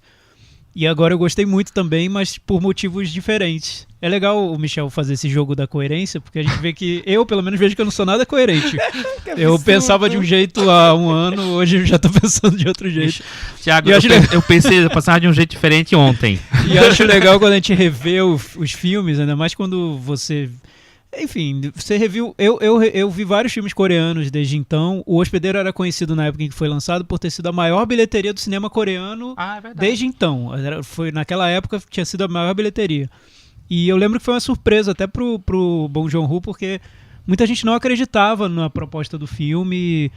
Ele é um cara que sempre gostou de cinema americano. Uma referência pra ele nesse filme é Tubarão. Ele via muito filme em VHS, só que ele queria uma resposta coreana para esses filmes que ele gostava de ver. Os efeitos visuais do filme ele foi buscar numa empresa americana, acho que é a mesma empresa que fez Hellboy. Enfim, teve uma collab ali da Coreia com os Estados Unidos para a produção do filme. O Hellboy Hellboy, né? O Hellboy do Guilherme Del Toro. Hellboy agora, depois a gente fala. Mas o que eu acho legal é que ele realmente conseguiu fazer um filme de monstro com toda essa cultura americana que ele traz, porque todo mundo traz mesmo, não tem como não trazer, né? Uhum. A menos que você tenha vivido numa sociedade muito isolada, mas sim, claro. Não era o caso dele. Mas fazer um filme coreano e que conseguiu dialogar muito com o público de lá e que também acaba conversando com o brasileiro. Você vê que a família de heróis do filme é uma família de quase Trapalhões. desajustados, trapalhões, né? Trapalhões. No Brasil seriam os trapalhões. Seriam os Seria. trapalhões contra o monstro do mar, enfim. Super Os- Xuxa contra o Baixo é, Astral, os personagens- versão coreana. Os personagens estão toda hora tropeçando, eles fazem tudo errado, eles não seguem um caminho, uma linha reta de um ponto a outro, eles estão sempre fazendo uma besteira. Tem, no meio do caminho tem personagem um subornando o outro para conseguir informação, a polícia não é eficiente, sempre tem a ameaça dos Estados Unidos quererem invadir e determinar alguma mudança ali de rumo na política do país, enfim, é um filme de monstro na Coreia. E revendo o filme hoje, talvez por eu não ter visto nada parecido com isso desde então, eu acho que ele cresceu muito no meu conceito até. Eu já gostava muito e hoje ele me parece um filme ainda mais diferente de tudo que foi feito. E comparando com os filmes que o Bong Joon-ho fez desde então, eu acho que ele manteve uma linha autoral mesmo, de filme a filme. Tem vários temas que se repetem. Mas esse filme parece que pra mim ele conseguiu cristalizar tudo. Chico, o filme começa com americanos grandes vilões, né? De tudo que vai vir adiante. Eu achei interessante porque eu já até falei em outros podcasts isso, a gente está sempre acostumado a ver os russos, por exemplo, como os vilões, ou os alemães, e a gente tem um choque quando vê os americanos causando algum tipo de problema e sendo os maus da história. Porque é um filme americano, né? Aí... Então, por isso mesmo. Mas o Thiago falou das influências americanas, É até né? curioso que o cara que faz o cientista do começo do filme, ele era um dos atores principais do The Walking Dead. Ele já morreu em temporadas atrás, acho que na segunda, terceira temporada. Mas eu lembro que quando eu vi o filme pela última vez, eu não tinha visto o Walking Dead. Acho que não tinha rolado o Walking Dead ainda. Faz 13 anos que foi lançado. Então, mas eu vi o filme depois, enfim. Eu não tinha me tocado que era ele. Aí dessa vez eu assim, enfim, é apenas uma Curiosidade. paradinha para dar essa curiosidade. Mas é isso, assim, ele é um filme que é crítico o tempo inteiro, tem vários níveis de crítica, né? O Thiago falou alguns lá. Eu acho que ele o tempo inteiro tá dando pontadas, né, na coisa. Ele usa toda a estrutura do cinema de gênero, de aventura, sabe, o thriller ali, para falar de vários temas. Inclusive do modo de vida coreano, dessa coisa que você falou do suborno, da corrupção, das pessoas loucas por dinheiro e tal, não sei o que lá. Mas eu acho tão bonita a maneira como ele trata a família, sabe? É incrível, porque assim, é uma família que é meio desmantelada, desestruturada. Totalmente desajustada, né? Eles não estão muito juntos, né? Tem um cara que tá tentando emprego lá, meio fracassado e tal. Tem a outra que mirou no esporte e ficou meio seguindo a vida dela. Tem o outro que é o personagem principal, que é meio dumb, né? E o pai lá, assim, e a menina, a figura da menina e o desaparecimento dela é quem une essa família. Então, quando tem essa cena, por isso que eu acho essa cena tão bonita do velório. Não é velório, mas enfim. Um velório. Porque a família realmente se une ali. Eles realmente são apaixonados por aquela menina, todos eles. E o filme todo é a família indo atrás da menina, porque ninguém vai se não forem eles. E eu acho incrível. E é incrível como em vários momentos do filme tem essa coisa de um jogar pro outro, porque um tem que resolver uma coisa para que o outro consiga fazer a segunda parte, para que o terceiro consiga ir lá. Eu acho demais em vários níveis esse filme. Eu acho que ele funciona tanto pra mim como um filme de monstro mesmo, que eu acho que ele é meio cruel, inclusive como filme de monstro, como filme político, como filme sentimental, eu acho que mexe muito com minhas emoções. E eu acho um filme, assim, um primor de como ele coordena tudo isso. Pra mim, ele é um grande maestro nesse filme. Eu gosto de vários filmes dele, mas esse pra mim foi o ápice da carreira dele. Eu acho legal como E esse filme foi meu filme favorito de 2007, quando ele estreou. Não, eu lembro que a gente gostou muito quando ele estreou. Eu lembro nos blogs. Sim. Não lembro se tinha prêmio do Alfred. Tinha. Ele E concorreu ele foi a vários bem? Alfreds. Concorreu ao melhor filme?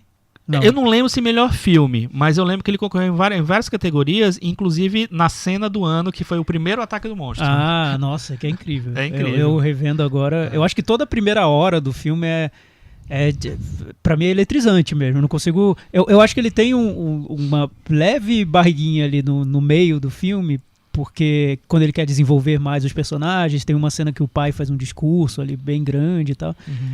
Mas depois ele pega de novo o ritmo e fica muito ágil novamente. Mas aquele início todo eu acho um primor. Eu não sei, eu não consigo encontrar filmes para comparar com o que esse filme faz.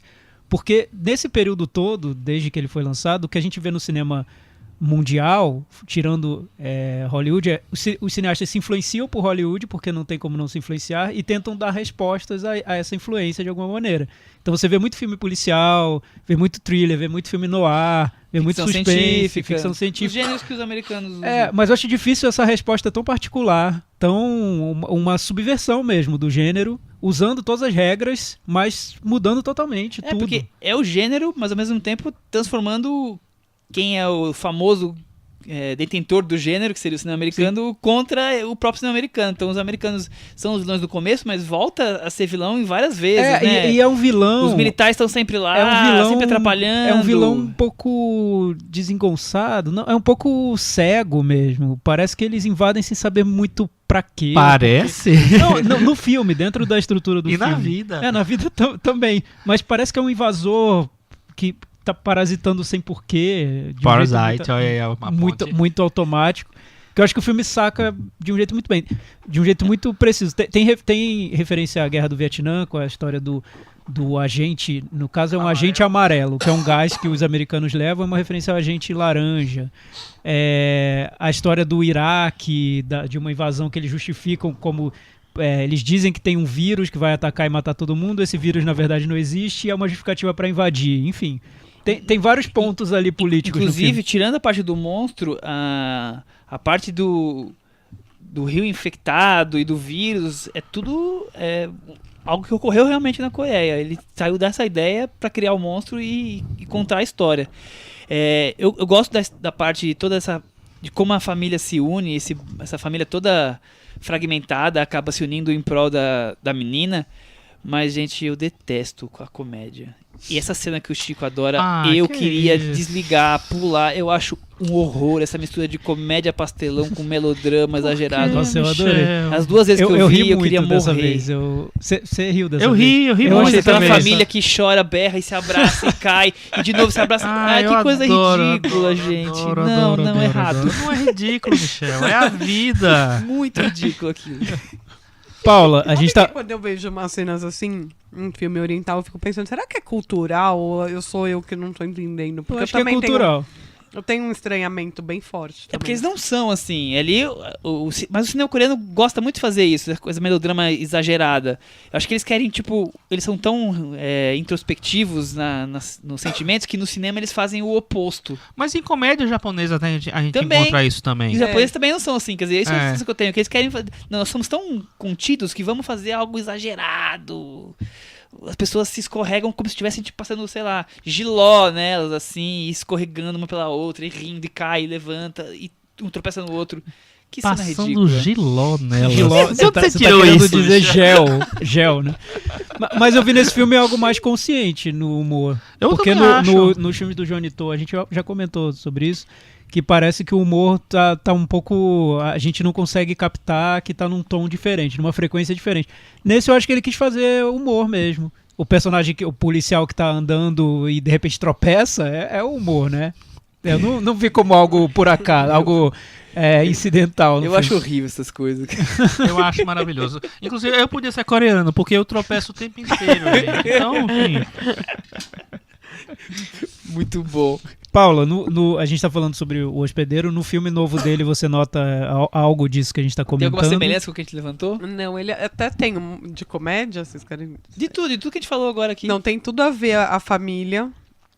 Porque o filme... Vocês querem uma sinopse? Ou não, segura. Tá.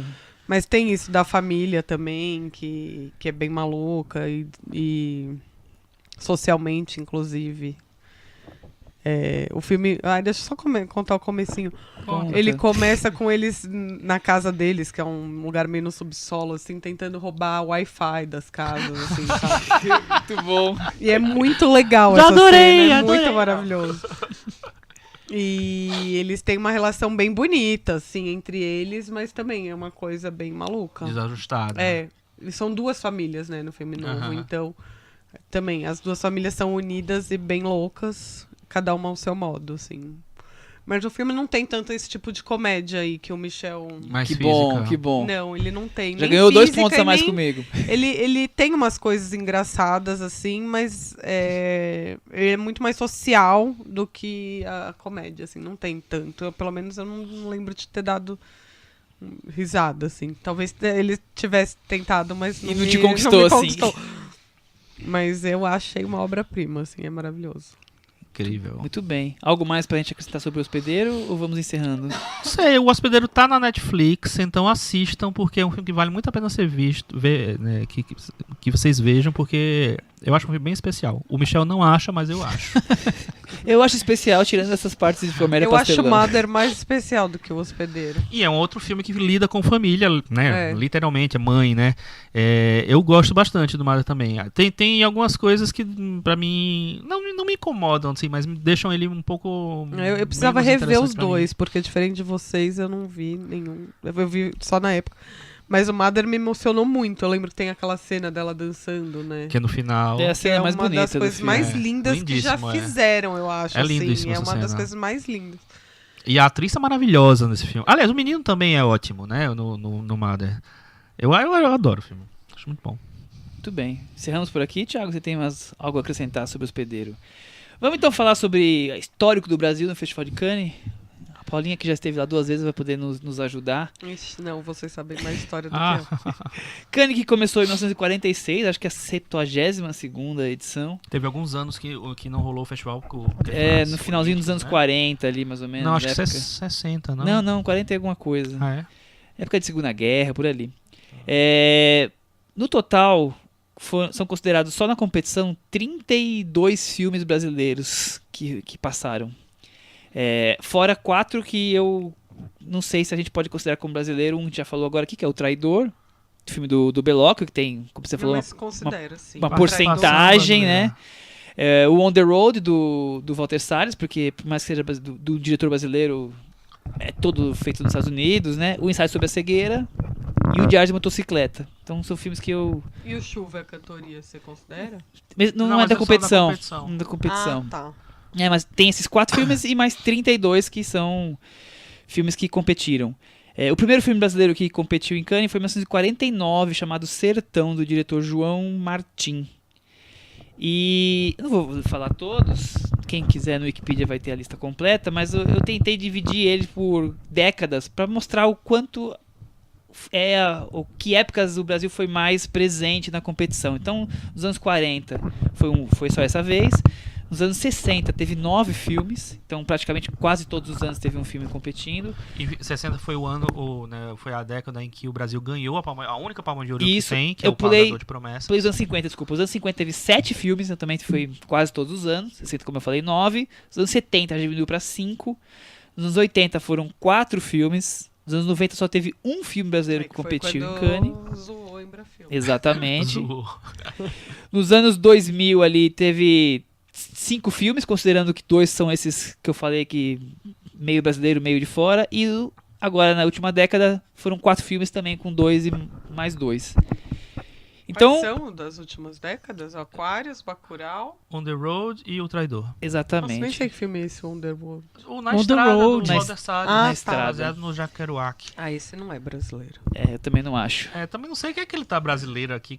Brasileiro Ah, o diretor é brasileiro. Por isso, porque é Walter Salles, né? Deve ter algum dinheiro do Itaú, né? Deve ter alguma coisa. Então, primeiro comentário que eu tenho pra dizer pra vocês. O que vocês acham? Que o Brasil já teve um grande momento em Cannes e agora talvez esse ano foi um grande sucesso, mas na média não tem tido todo esse espaço, como foi, por exemplo, nos anos 50 e 60, onde o Brasil era dominante. E por que o Brasil era dominante nessa época? Eu sei por quê, mas eu quero... Você sabe Abrir por quê? Então espaço. fala Você sabe pra por quê, gente Michel? agora. Responde aí Eu pra sei. gente. O que aconteceu com o Brasil? Cinema nessa época? novo! É. Foi a época do cinema novo. Sim. Então, o cinema de Glauber Rocha, o cinema de Nelson Pereira dos Santos, Anselmo Duarte com Uhum. Pagador de Promessas. Foi o grande momento do cinema brasileiro, meio de exportação, digamos assim, né? Pro mundo, onde o mundo tinha o cinema brasileiro como um dos principais expoentes do cinema naquela época. Então, por isso que o Brasil tinha todo ano um filme ali. Filme pra gringo ver. Mas não é curioso que é quanto isso? Paula Foi uma polemizando crítica, aqui, é. sobre cinema Polemizando. novo, nesse ponto aqui do programa. Mas o fala Michel, aí, você adora não é, Glauber Rocha. adoro. Eu adoro o Glauber Rocha. Arrepiei aqui Nossa, agora. o Deus do Michel, Diabo eu adoro, viu? Mas não é curioso que numa época em que não era tão fácil assim você divulgar seu filme, não tinha internet, era aquele trabalho ali, você tinha que pegar um navio com as caravelas, enfim, era muito mais difícil do que hoje levar o 35mm rolos no navio. Era mais fácil você divulgar o cinema brasileiro do que hoje? Não é curioso isso? Porque hoje seria só olhar para os filmes produzidos no Brasil, que chegam muito mais facilmente para a curadoria do Festival de Cannes, e selecionar esses filmes, porque esses filmes não chegam lá. Mas assim, eu acho que essa década de 50 e 60 foi o grande momento do cinema brasileiro lá fora. Foi reconhecido, até o Scorsese fala sempre do Glauber Rocha, quer dizer, foi um momento que o Brasil teve na crista da onda do cinema, disputava ali espaço. Eu estava lendo sobre o Pagador de Promessas, que foi a Palma de Ouro em 62, é o único filme brasileiro que ganhou a Palma de Ouro. Era uma época que tinha 30 e poucos filmes na competição e não existia mostras paralelas. Então, tipo, não era fácil estar entre os 35 filmes escolhidos pelo festival que todo mundo quer estar. Hoje em dia tem, sei lá, 100 filmes passando em Cannes. Tudo bem, a competição é difícil, são 20, mas você tem muito mais opção. Claro que é feito muito mais filmes do que antigamente. Então, eu acho que o cinema brasileiro era muito reconhecido naquele momento. E eu acho que tinha um tráfego de cinemas autorais rolando no mundo, né? Sim. O cinema novo tá acontecendo no Brasil, mas tinha novelas vagues em vários países do mundo, né? Na própria França, na República Tcheca, Tchecoslováquia na época, no Japão, todos os lugares, o Neorrealismo Reino italiano. Unido. Então todos os lugares estavam produzindo esse cinema de transformação, e eu acho que por isso eles procuravam e tinha essa conexão. Eu acho que existia também. Hoje tem muito da gente mandar o filme. Eu acho que tinha um garimpo maior Um trabalhão da curadoria, né? Da curadoria, sabe? Chegar, e aí, Brasil, o que você tem de bom? Manda aí, sabe? E outros países. Talvez isso tenha mudado mais. Eu noto hoje uma certa preguiça dos festivais. Eles já sabem mais ou menos os filmes que eles querem, os diretores que eles já apostam. É mais fácil do país mandar, né? Eles não precisam tanto... Exato. E tem outro ponto que é... Se Cannes são os filmes que as pessoas querem ver pelos nomes... Esses eram os filmes que as pessoas queriam ver. Eram esses nomes. E alguns deles eram nomes brasileiros. Entendeu? Todo mundo quer ver o filme do Almodóvar. Então o filme do Almodóvar vai parar na competição em Cannes. Todo mundo queria ver o filme do Glauber Rocha mas naquela isso acho época. que até hoje rola, né? Sim, isso que eu tô falando. Então, como já desde aquela época aquele momento era o momento que o filme brasileiro tava na crista. Era o momento que nós queremos o filme brasileiro. Não precisava o filme brasileiro desesperadamente tentar entrar com uma qualidade. Tem filmes brasileiros aqui que provavelmente nem sejam tão maravilhosos assim. Outros sim, quer dizer... Era o momento, como... Você tá falando do anos 60. Anos 50, anos 60. Como, por exemplo, o cinema romeno agora, que tem um filme em Cannes todo ano, às vezes até mais. Porque tem um momento de cinema romeno forte. Então as pessoas querem ver o filme romeno daqueles nomes, das assinaturas mais conhecidas, que viraram grife. Eu acho que o Brasil, naquela época, marcou isso. E depois foi perdendo espaço, até como a Paula falou, a desconstrução do cinema brasileiro através de governos dos anos 80, anos 90 e tudo mais, quando aqui a resposta é a mesma, né? Que um filme dos anos 90 inteiro, quando o Brasil chegou a produzir 3 filmes num ano, 4 filmes num ano, quer dizer, foi o fim da Embrafilme e o fim do cinema nacional, depois do Renascimento. O que vocês guardam aí de cinema brasileiro, Cannes? Algo que... Eu guardo sempre muita expectativa e pouca realidade, assim, pouca coisa acontece. A gente sempre espera que o Brasil vá estar mais presente ou que vá ganhar grandes prêmios, ganhar uma palma, enfim. E o que acontece é que eu nem acho que seja culpa do cinema brasileiro. Eu acho que tem belos filmes e tem filmes que são reconhecidos a posteriori. Por exemplo, o próprio Som ao Redor do Kleber foi reconhecido depois. Por que não, né? Sabe que eu vi o Som ao Redor em Cannes? E ele passou na mostra paralela, não foi? Não, eu vi numa sessão de mercado. Foi, né? Não foi mostra paralela. Ele estava sendo vendido lá, eu assisti lá. Então, e o próprio... eu não sei, eu fico com a impressão de que por um lado o cinema brasileiro não está na melhor fase, é verdade. Não tem uma cinematografia que impressione o mundo como a cinematografia romena, digamos. Mas, por outro, eu noto os festivais muito viciados na maneira como eles Sim, selecionam os com filmes. Fica que a gente sai a lista de selecionados, a gente já pensa, já respira fundo e pensa de novo os Irmãos Dardenne. Será que eles estão fazendo ainda os filmes mais relevantes do momento? De novo, Terrence Malick, né? A gente respira fundo quando vê a lista. Quando eu acho que eles deviam ser um pouco mais atentos ao que está acontecendo de novo e de realmente interessante, relevante. Não sei se... Eu discordo um pouco de você sobre são os filmes que as pessoas querem ver naquele ano. Não sei. Vários filmes dessa lista eu não queria ver. E eu, como cinéfilo, eu não queria. Eu sei que isso é um jogo de cartas marcadas. Eu não queria ver o novo dos Dardenne, depois daquele último que eles fizeram. Não sei se eu queria ver. Entendeu? Acho que parece... Em tese é isso, mas na prática eu não sei mais se é isso. O novo do Malick, depois daqueles 2 últimos que ele fez, não sei se devia estar na competição. Podia estar no Sertão Regar, por que não? Sabe? O novo do Kechiche, será? Um segundo filme de uma trilogia? O primeiro ninguém comentou? Então eu acho que falta um pouco essa...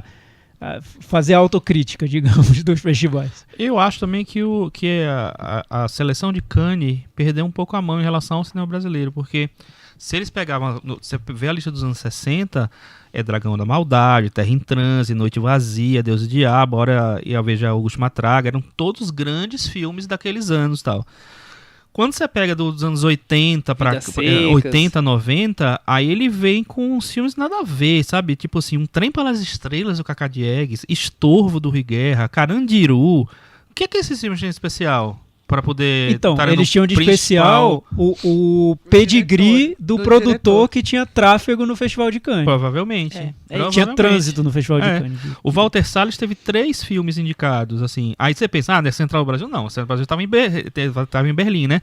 Foi Diários de Motocicleta, Linha de Passe, On the Road. Nenhum, pra mim, é um grande filme. O Walter Salles é um desses nomes que ele faz um filme. Sim. E ele tá garantido na competição. Como a gente falou agora do Kleber, como o Tiago acabou de falar agora do Dardenne, do Malick. O lugar tá garantido. Você fez um filme, traz aqui, você vai passar na competição. Você não tem nem que se preocupar com a qualidade desse filme. É uma Cannes assim. Isso aconteceu com o Cacá Diegues. Ele foi com Bye Bye Brasil, que é um dos principais filmes dele. Aí depois ele volta com Quilombo, que ninguém sabe nem lembra que existe. E aí Carandiru. Entendeu?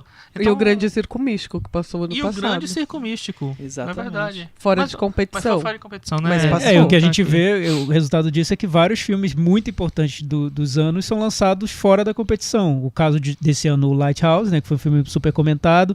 Teve o caso do Projeto Flórida, que eu lembro que passou na quinzena também. Não sei se foi na quinzena ou na Sertão Regar. Enfim, filmes que acabam escapando da competição, e uma competição com vários filmes sendo exibidos. Você acha que tem uma implicância com o Willem Dafoe?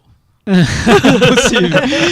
Eu acho que tem uma implicância com filmes pequenos, de diretores não tão badalados e que não tem esse trânsito todo na competição. Não sei se virou mais um festival político do que político no quesito da seleção. Eu acho que virou filmes. mais um festival de grife. Os nomes são esses, mas vai ter espaço para 2 ou 3 com destaque. Por exemplo, o filme do Karim provavelmente pudesse estar na competição, e não, porque tinha outros filmes com outros nomes que precisavam ocupar os espaços a ser preenchidos. Tiveram pelo menos 2 filmes que eu vi. O Little Joe e o Frank são muito ruins, gente. Da competição, os 2. O Little Joe ainda teve quem gostasse. O Frank... Nossa, que tristeza. O Frank é do Ira Sachs? Isso, com a Isabelle Huppert, e o Little Joe ganhou a melhor atriz. É de uma diretora austríaca, se eu não me engano. Tá. A Isabelle Huppert não tá nas melhores fases, não. Ela fez o L e depois começou a fazer um monte de coisa, né? Porque esse trailer do filme do Neil Jordan, Obsessão, ela e a Chloe Grace Moretz. Olha, pelo amor. Vamos aguardar. O Brasil ganhou uma vez melhor diretor em Cannes, que foi o Glauber Rocha com o Dragão da Maldade. Vamos falar dos prêmios. O primeiro prêmio que o Brasil ganhou foi numa categoria que já não existe mais, que era o melhor filme de aventura. 1953, que é o filme O Cangaceiro, do Lima Barreto. Nessa época todos os gêneros tinham um prêmio. Exatamente. Depois teve o prêmio pro Glauber Rocha, com melhor direção por O Dragão da Maldade com o Santo Guerreiro. Eu Sei Que Vou Te Amar, a Fernanda Torres ganhou melhor atriz em 86, que se repetiu depois com a Sandra Corvelloni por Linha de Passe, do Walter Salles, em 2008. Isso. E agora o Bacurau, que foi eleito o prêmio do júri, que seria ali terceiro melhor filme, né? Uma ordem aí do Kleber Mendonça Filho e do Juliano Dornelles. Esses são os prêmios da competição que o Brasil já ganhou. Outros prêmios que já ganhou de destaque, além da Vida Invisível de Eurídice Guzmão, que ganhou um Sertã Regar, O nome é esse mesmo completo do filme? É. Tá.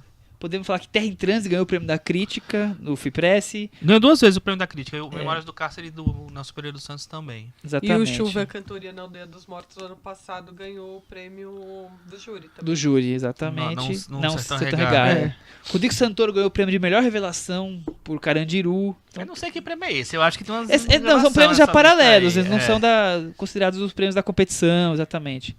Agora, eu fiz o último levantamento aqui em números, desde 2002, que foi quando eu comecei a marcar. Excel trabalhando. Excel trabalhando, até 2018, sem considerar esse ano, nós tivemos 20 filmes brasileiros passando em Cannes. Em todas as São mostras. 16 anos, 17 anos e 20 filmes. É praticamente um filme por ano em todas as mostras. Acho que talvez os maiores destaques tenham sido Cidade de Deus, Madame Satã, a música Segundo Tom Jobim, os filmes do Kleber Mendonça. Quer dizer, a gente podia ter tido mais espaço em Cannes, né? Eu acho que a gente até Esse reclamou. ano a gente colocou 4, falou quer aqui dizer, que faltou. outra coisa, Nos né? últimos tempos faltaram filmes brasileiros na competição. A gente falou em algum momento isso aqui, não lembro exatamente em qual momento. Ah, já sei. Foi quando a gente tava falando do Oscar. Porque o Oscar de um tempo pra cá tá virando o Oscar de filme estrangeiro, que agora vai ser filme internacional. Virou a vitrine dos festivais. Os festivais mandam os filmes para o Oscar, praticamente. Todos eles passaram em algum dos grandes festivais. E não estava tendo indicação brasileira para o Oscar, porque também os filmes não estavam aparecendo tanto assim nas competições dos festivais principais. E você soube que teve uma mudança também? Eu não sei se é verdade isso. Mas que agora vão ser 5 filmes da shortlist do Oscar que são selecionados pelo país e 3 vão ser... A academia pode pegar de qualquer país, mesmo que o país não tenha escolhido o filme. É assim? Eu entendi uma Nossa, diferente. interessante Eu entendi diferente. Eu entendi que... Porque assim, hoje são 9 pré-indicados. Tem um grupo que é o grupo dos velhinhos lá, que eles indicam 6 desses 9. E os outros 3 é tipo um comitê técnico, que provavelmente esses filmes mais artísticos, mais autorais, eles entram só por causa desse comitê técnico. Eu tinha entendido que esse comitê agora indica 4. Mas eu não tenho certeza também, eu preciso ver direitinho. Pois podemos apurar pelo isso. que o Rodrigo que falou isso pra mim, que parece que alguns filmes agora não precisa o país indicar, sabe? Esse comitê pode pegar de qualquer Isso país. seria incrível. Não, Porque isso imagina, seria o Brasil incrível, total. indica o Grande Circo Místico, mas o Oscar pega o Bacurau. Né? É. Seria mais ou menos isso. Ou A Vida Invisível. A Vida Invisível. Ele escolhe Pequeno Segredo e leva Aquários também. Mas é maravilhoso, porque tem países que realmente o sistema de seleção é bem obscuro, né? A gente não sabe exatamente como escolhem, não tem um critério artístico, a gente não sabe de onde vem essas coisas. Eu acho sempre um problema muito grande essa coisa do país mandar um indicado oficial. Eu acho que tem um mérito que é o seguinte: você vai ter um filme da Armênia pré-indicado pro Oscar. Então, assim, de uma maneira ou de outra, você pega cinematografias Pelo que não menos são um de cada tradicionais. país você vai ter. Você termina jogando no bolo lá. Mas, ao mesmo tempo, você submete o filme a questões políticas, né? O Pequeno Segredo foi o grande exemplo negativo disso, né? O filme, imagina, qual é a chance do Bacurau ser indicado esse ano? Muito pequena, né? Enfim, isso pode até beneficiar o A Vida Invisível, por exemplo, ou, enfim, outros filmes bons. Ou de pernas pro ar, com um filme ótimo. Mas Mas por que você acha que o Bacurau pode Pela não questão ser? do Kleber Mendonça Questão com de- disputa Mas com o depende de quem é política. Mudou o comitê. Não, mas quem indica é um comitê. Na verdade, eles estão indicando agora pela Academia Brasileira de Cinema, né? O Ministério, desde o ano passado, não, desde o ano retrasado, eu acho, passou esse poder para a Academia montar. Aí a Academia indicou quem o ano passado? O Grande Circo Místico. Então. Mas qual era a outra opção? Boas maneiras. maneiras, Benzinho. Benzinho, As Ferrugem. Boas Maneiras, Ferrugem. Tinha vários filmes bem interessantes. Vamos voltar pra Cannes? Vamos voltar pra Cannes. Pra gente encerrar a conversa, já temos um programa curtinho hoje. O filme brasileiro ganhou Palma de Ouro em Cannes em Pagador de Promessa no 62. Vocês sabem quais filmes estavam competindo com ele, não vou lá lista completa, mas alguns títulos que estavam ali na disputa, acho que Era é bom o curioso. negócio, né? Porque um deles a gente já falou no nosso podcast, Cleo de 5 a 7 de Anne Varda. Olha, Outro filme que disputava era O Eclipse, de Michelangelo Antonioni. Outro de destaque era O Anjo Exterminador, de Luiz Buñuel. E a vitória foi para Pagador de Promessas. Eu não vou falar nada pra não perder meu passaporte. Chico, o Thiago está querendo sugerir que o Brasil não devia ter ganho a Palma de Ouro, é isso? Cara, Anjo Thiago é muito Exterminador polêmico, acho que não tem nem que tá concorrendo a coisa nenhuma. Esse filme é maravilhoso. E tinha filmes do Otto Preminger, do Satyajit Ray, do Jack Clayton, tinha uma lista gigante. Dizem, aí são rumores, infelizmente não podemos saber a história, porque todas as pessoas daquele júri, infelizmente, já faleceram, mas que a disputa tava tão aferrenha... Senão a gente ia lá pesquisar. Tava tão ferrenha, cada um defendendo um filme, que o François Truffaut, que não era presidente do júri, mas estava ali no júri, começou a apoiar o Pagador de Promessas como era um filme que tinha agradado a gregos e troianos. Sabia que tinha o dedo desse maldito. Brincadeira, gente. que é isso? Não, enfim. Não. E daí que ele Acho que surgiu, o porque Brasil. cada um queria um. Ah, mas esse Brasil, é o jeito vai, do Oscar Brasil. de ser também, né? Exatamente. Não, o é. jeito- Foi unânime e absoluto. O mas, próprio Inha né? Ritu, presidente do júri, disse isso na entrega, que tinha sido Ele falou unânime. que foi unânime e democrático. E o pior- Imagina, um júri com Ian Ritu e Orgos Lantimos. Nossa, Enfim, foi A Ellen foi pesado. desse jogo Ellen também. Fanning era desse Ela jogo. desmaiou de tanta pressão, gente. Tinha o Pavel Pavlovsky. É sério? Desmaiou? Ela tava com o vestido muito apertado. Não assiste o Domingo Espetacular, tá vendo? Ela tava com o vestido muito apertado, ela desmaiou. E depois ela foi e falou que foi isso. Mas quando? Durante o festival, eu não sei em que momento. Nossa, que loucura. Mas o que eu ia falar é o seguinte, e a vitória do Parasite, que todo mundo elogiou muito, prova que a teoria de que um diretor ruim presidindo, um presidente de júri ruim, Elege diretor, bons elege filmes bons filmes. e os bons diretores não elegem Mad bons Max, Ken Loach, né? O Mad Max não, o filmes. George Miller elegeu Ken Loach. Eu nem acho ruim, mas enfim, não tinha coisa melhor. Ah, é lindo esse filme, para. Mad Max? Ganhou, Não, o Ken Loach. ganhou de Tony Erdmann. Ai, meu Bem Deus. melhor. Jesus. Nem se compara. Paulinha já deixou o recado. E agora vamos pro puxadinho da varanda. A montadora do filme do Carinha é a mesa do Tony Edman. sabia? Ó. Olha só, eu sabia que tinha algo bom aí. Cada Paula, vez mais empolgado em assistir isso, Thiago. Paula, o que você indica pra gente no puxadinho da varanda? Vixe, nossa, pula, vai pro. A Paula não tá nem na nossa ainda. No nem fuso horário sei nosso o que ainda. tá rolando aqui. E aí, Chico, o que você trouxe pra. Eu tenho vários Puxadinho. filmes, é melhor vocês falarem porque eu falo o que vocês não falaram. Ok, vamos lá. Chico, então Não é possível. eu vou trazer. Eu vou pedir pra Cris, que está aqui com a gente hoje, quietinha, falar sobre Aladdin. A whole new world. Olha, me ofendeu menos do que eu achei que ia ofender. Não, porque o Will Smith é meio descompensado. mas ele eu gostei do Will só Smith. tá descompensado no começo. Os dois protagonistas são super O que o Will simpáticos. Smith faz no filme? Ele é o gênio. Ele é um gênio. Ai, meu Deus do céu. Ele tá Eu ótimo. pensei a mesma coisa. Eu falei, meu Deus do céu, e agora o que vai acontecer? Ele tá super bem. E ele não tá imitando Robin Williams. Ele não tá imitando Robbie Williams. E as músicas eu acho que estão na medida. O filme é um filme bonito. Não parece um filme do Guy Ritchie. Não parece. Não parece. Foi amordaçado, Gary. E eu achei simpático, tem um ritmo legal, ele é feminista, ele é honesto com a história original. Bacaninha. Eu achei simpático. Eu acabei de assistir. Eu achei que o filme... Eu achei meio brega, né, do visual, mas acho que a ideia era essa mesmo. Sim. Mas os efeitos especiais são muito bons. Eu gostei bastante do Will Smith como gênio. E Aladdin eu tenho um carinho especial por esse filme, porque eu vi esse filme no primeiro ano oficial da minha cinefilia. Teve os anos extra-oficiais do começo, mas esse foi a primeira animação da Disney que eu vi em cinéfilo oficial com carteirinha já. Então, eu achei bem legal. O momento do A Whole New World é bem legal também e tal. Eu achei legal o filme. Agora, bom mesmo foi o trailer do Rocketman que eu vi antes. Eu já vi, não posso falar. Eu achei os Tem primeiros- embargo, Rocketman? Não, já estreou na Inglaterra. Então por que você não pode falar? Porque nós vamos falar semana que vem. Ah, tá. Porque semana que vem tem mais. Tá, Já desculpa. fica a audiência guardada pra semana que vem.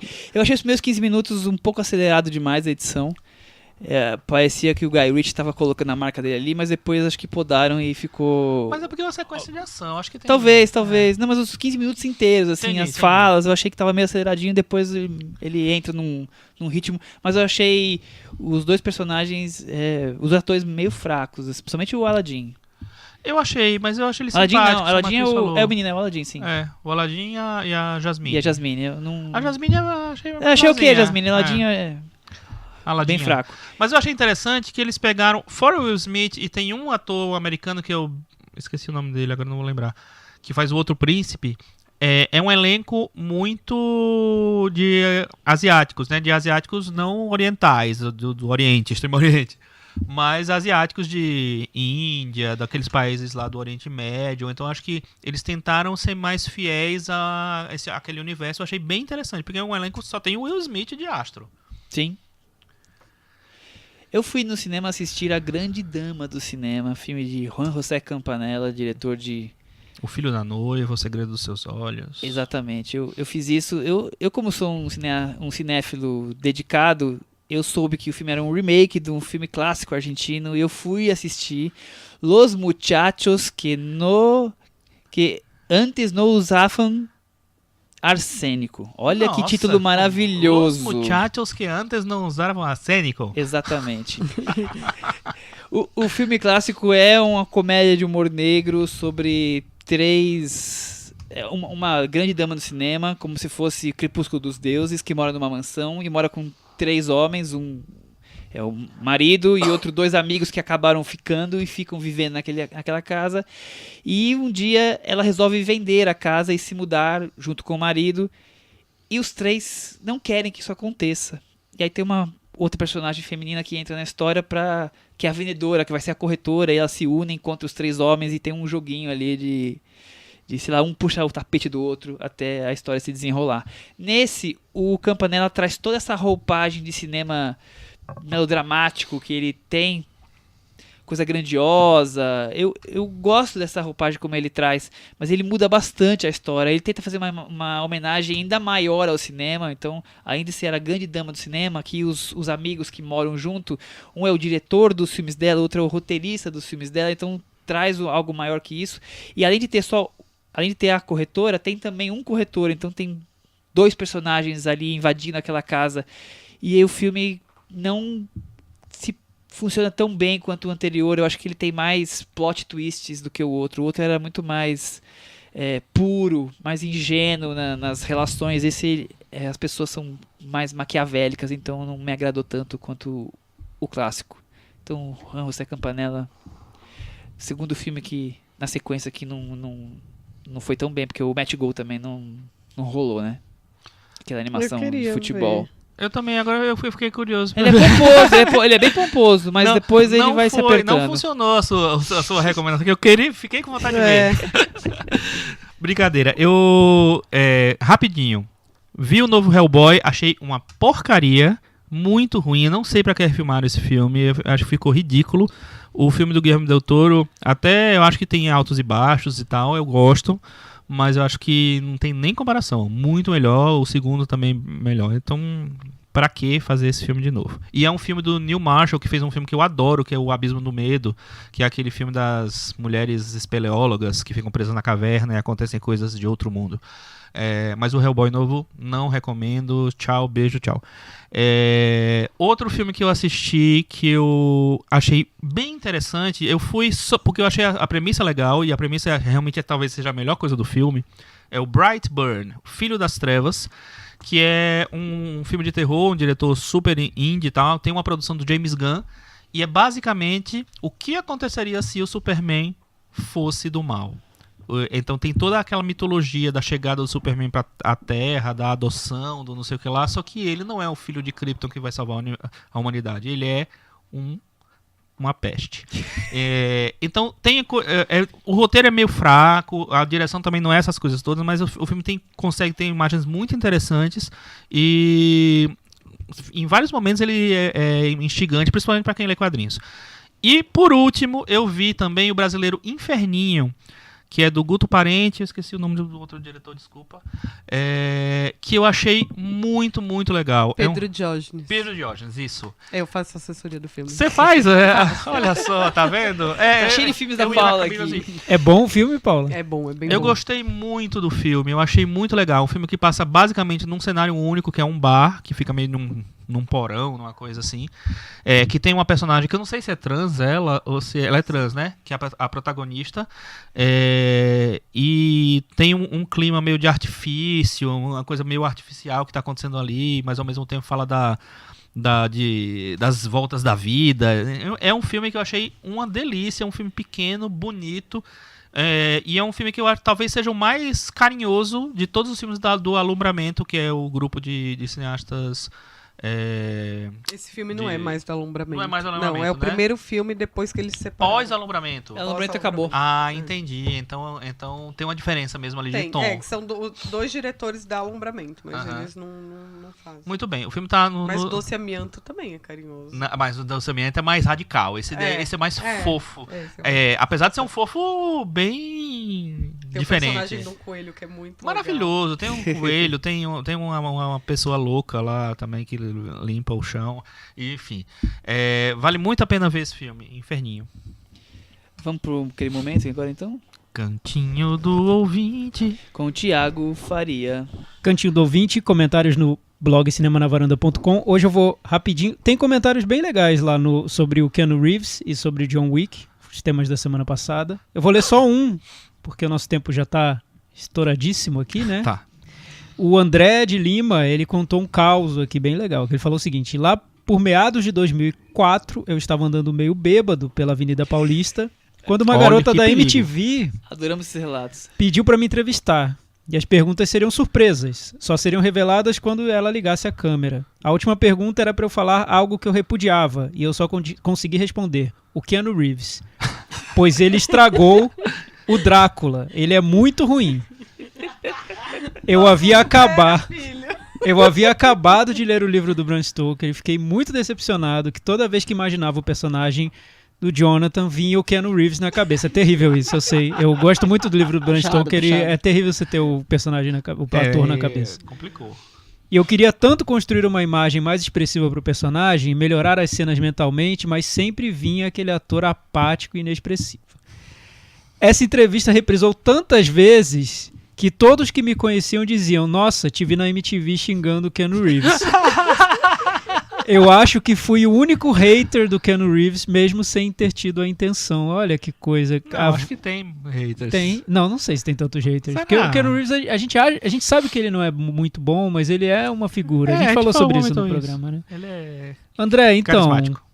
Azar, né? Sinto muito, não saia dizendo coisas pra primeira repórter da MTV que te pega bêbado na Avenida Paulista. Essa é a lição do Cantinho do Ouvinte de hoje. André, só queria dizer que uma vez eu fui entrevistado pelo Metrópolis da TV Cultura e perguntaram pra mim: e aí, o melhor filme da mostra é o Cidade Baixa, né? Que é um filme maravilhoso, que filme incrível. Eu falei: não, o melhor filme é Cinema Supreme Urubus, e ele ganhou a mostra naquele ano, entendeu?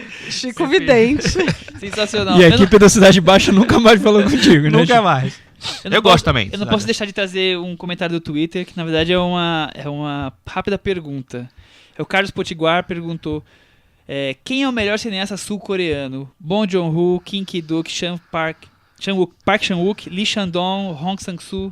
Quer saber de vocês quem é o Depende o de quem diretor vai coreano? responder, né? O Thiago a gente já sabe. Não, Paula, esse Ele é o já teste deu esse do... comentário Esse é o também. teste do BuzzFeed. Responda o cineasta coreano e você saberá quem você é, qual o seu perfil. Nossa, Thiago você, Quem Faria. é você no cinema coreano, Não, Chico? você é o primeiro. Ah, Hong Sang-soo, é claro. você Sansu. curte um gorozinho aí? Não, papo Dá furado. soju pra ele. Papo furado na varanda, né? É isso. Bong Joon-ho, mas o Lee Chan-dong também mora no meu coração por causa do Burning. Paulinha. Michel, você, Kim Ki-duk? Vamos ver a Paulinha. Nossa, Kim Ki-duk nem morta, gente do céu, Mano, que Kim coisa Ki-duk horrível. não dá. Não dá, pula, nem precisa existir. É o Inaritu do cinema coreano. Total.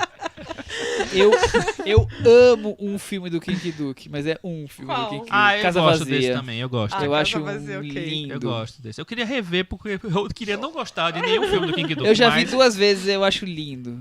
Mas não é, de longe, não é. Meu favorito é o Lee Shandong. Alexandre. Acho Diretor que de o meu Burning, agora pra quem não sabe, é diretor de Burning. Nossa, muito bom, verdade. Eu adoro. Eu amo Burning, pra mim é o melhor filme do ano passado. Mas o John Bong-ho agora também. Bong Bong Joon-ho. Joon-ho. Nossa senhora. Deus, foi difícil. Eu lembrei como é que você chamou no Eu grupo. tô com Bong Bong. sono. Bong Bong. Falou! Eu falei John Bong. Ah, Bong Bong é mais simpático, né? Vamos ver o filme novo do Bong Bong? O filme de Bong Bong. Mas eu acho que agora superou. Não sei, pau a pau os dois filmes. O novo. Dele e o Burning. Alexandre. Muito bem, muito bem. Com esse episódio especial sobre a música K-pop e o diretor Bong Bong, até semana que vem. Tchau! Tchau.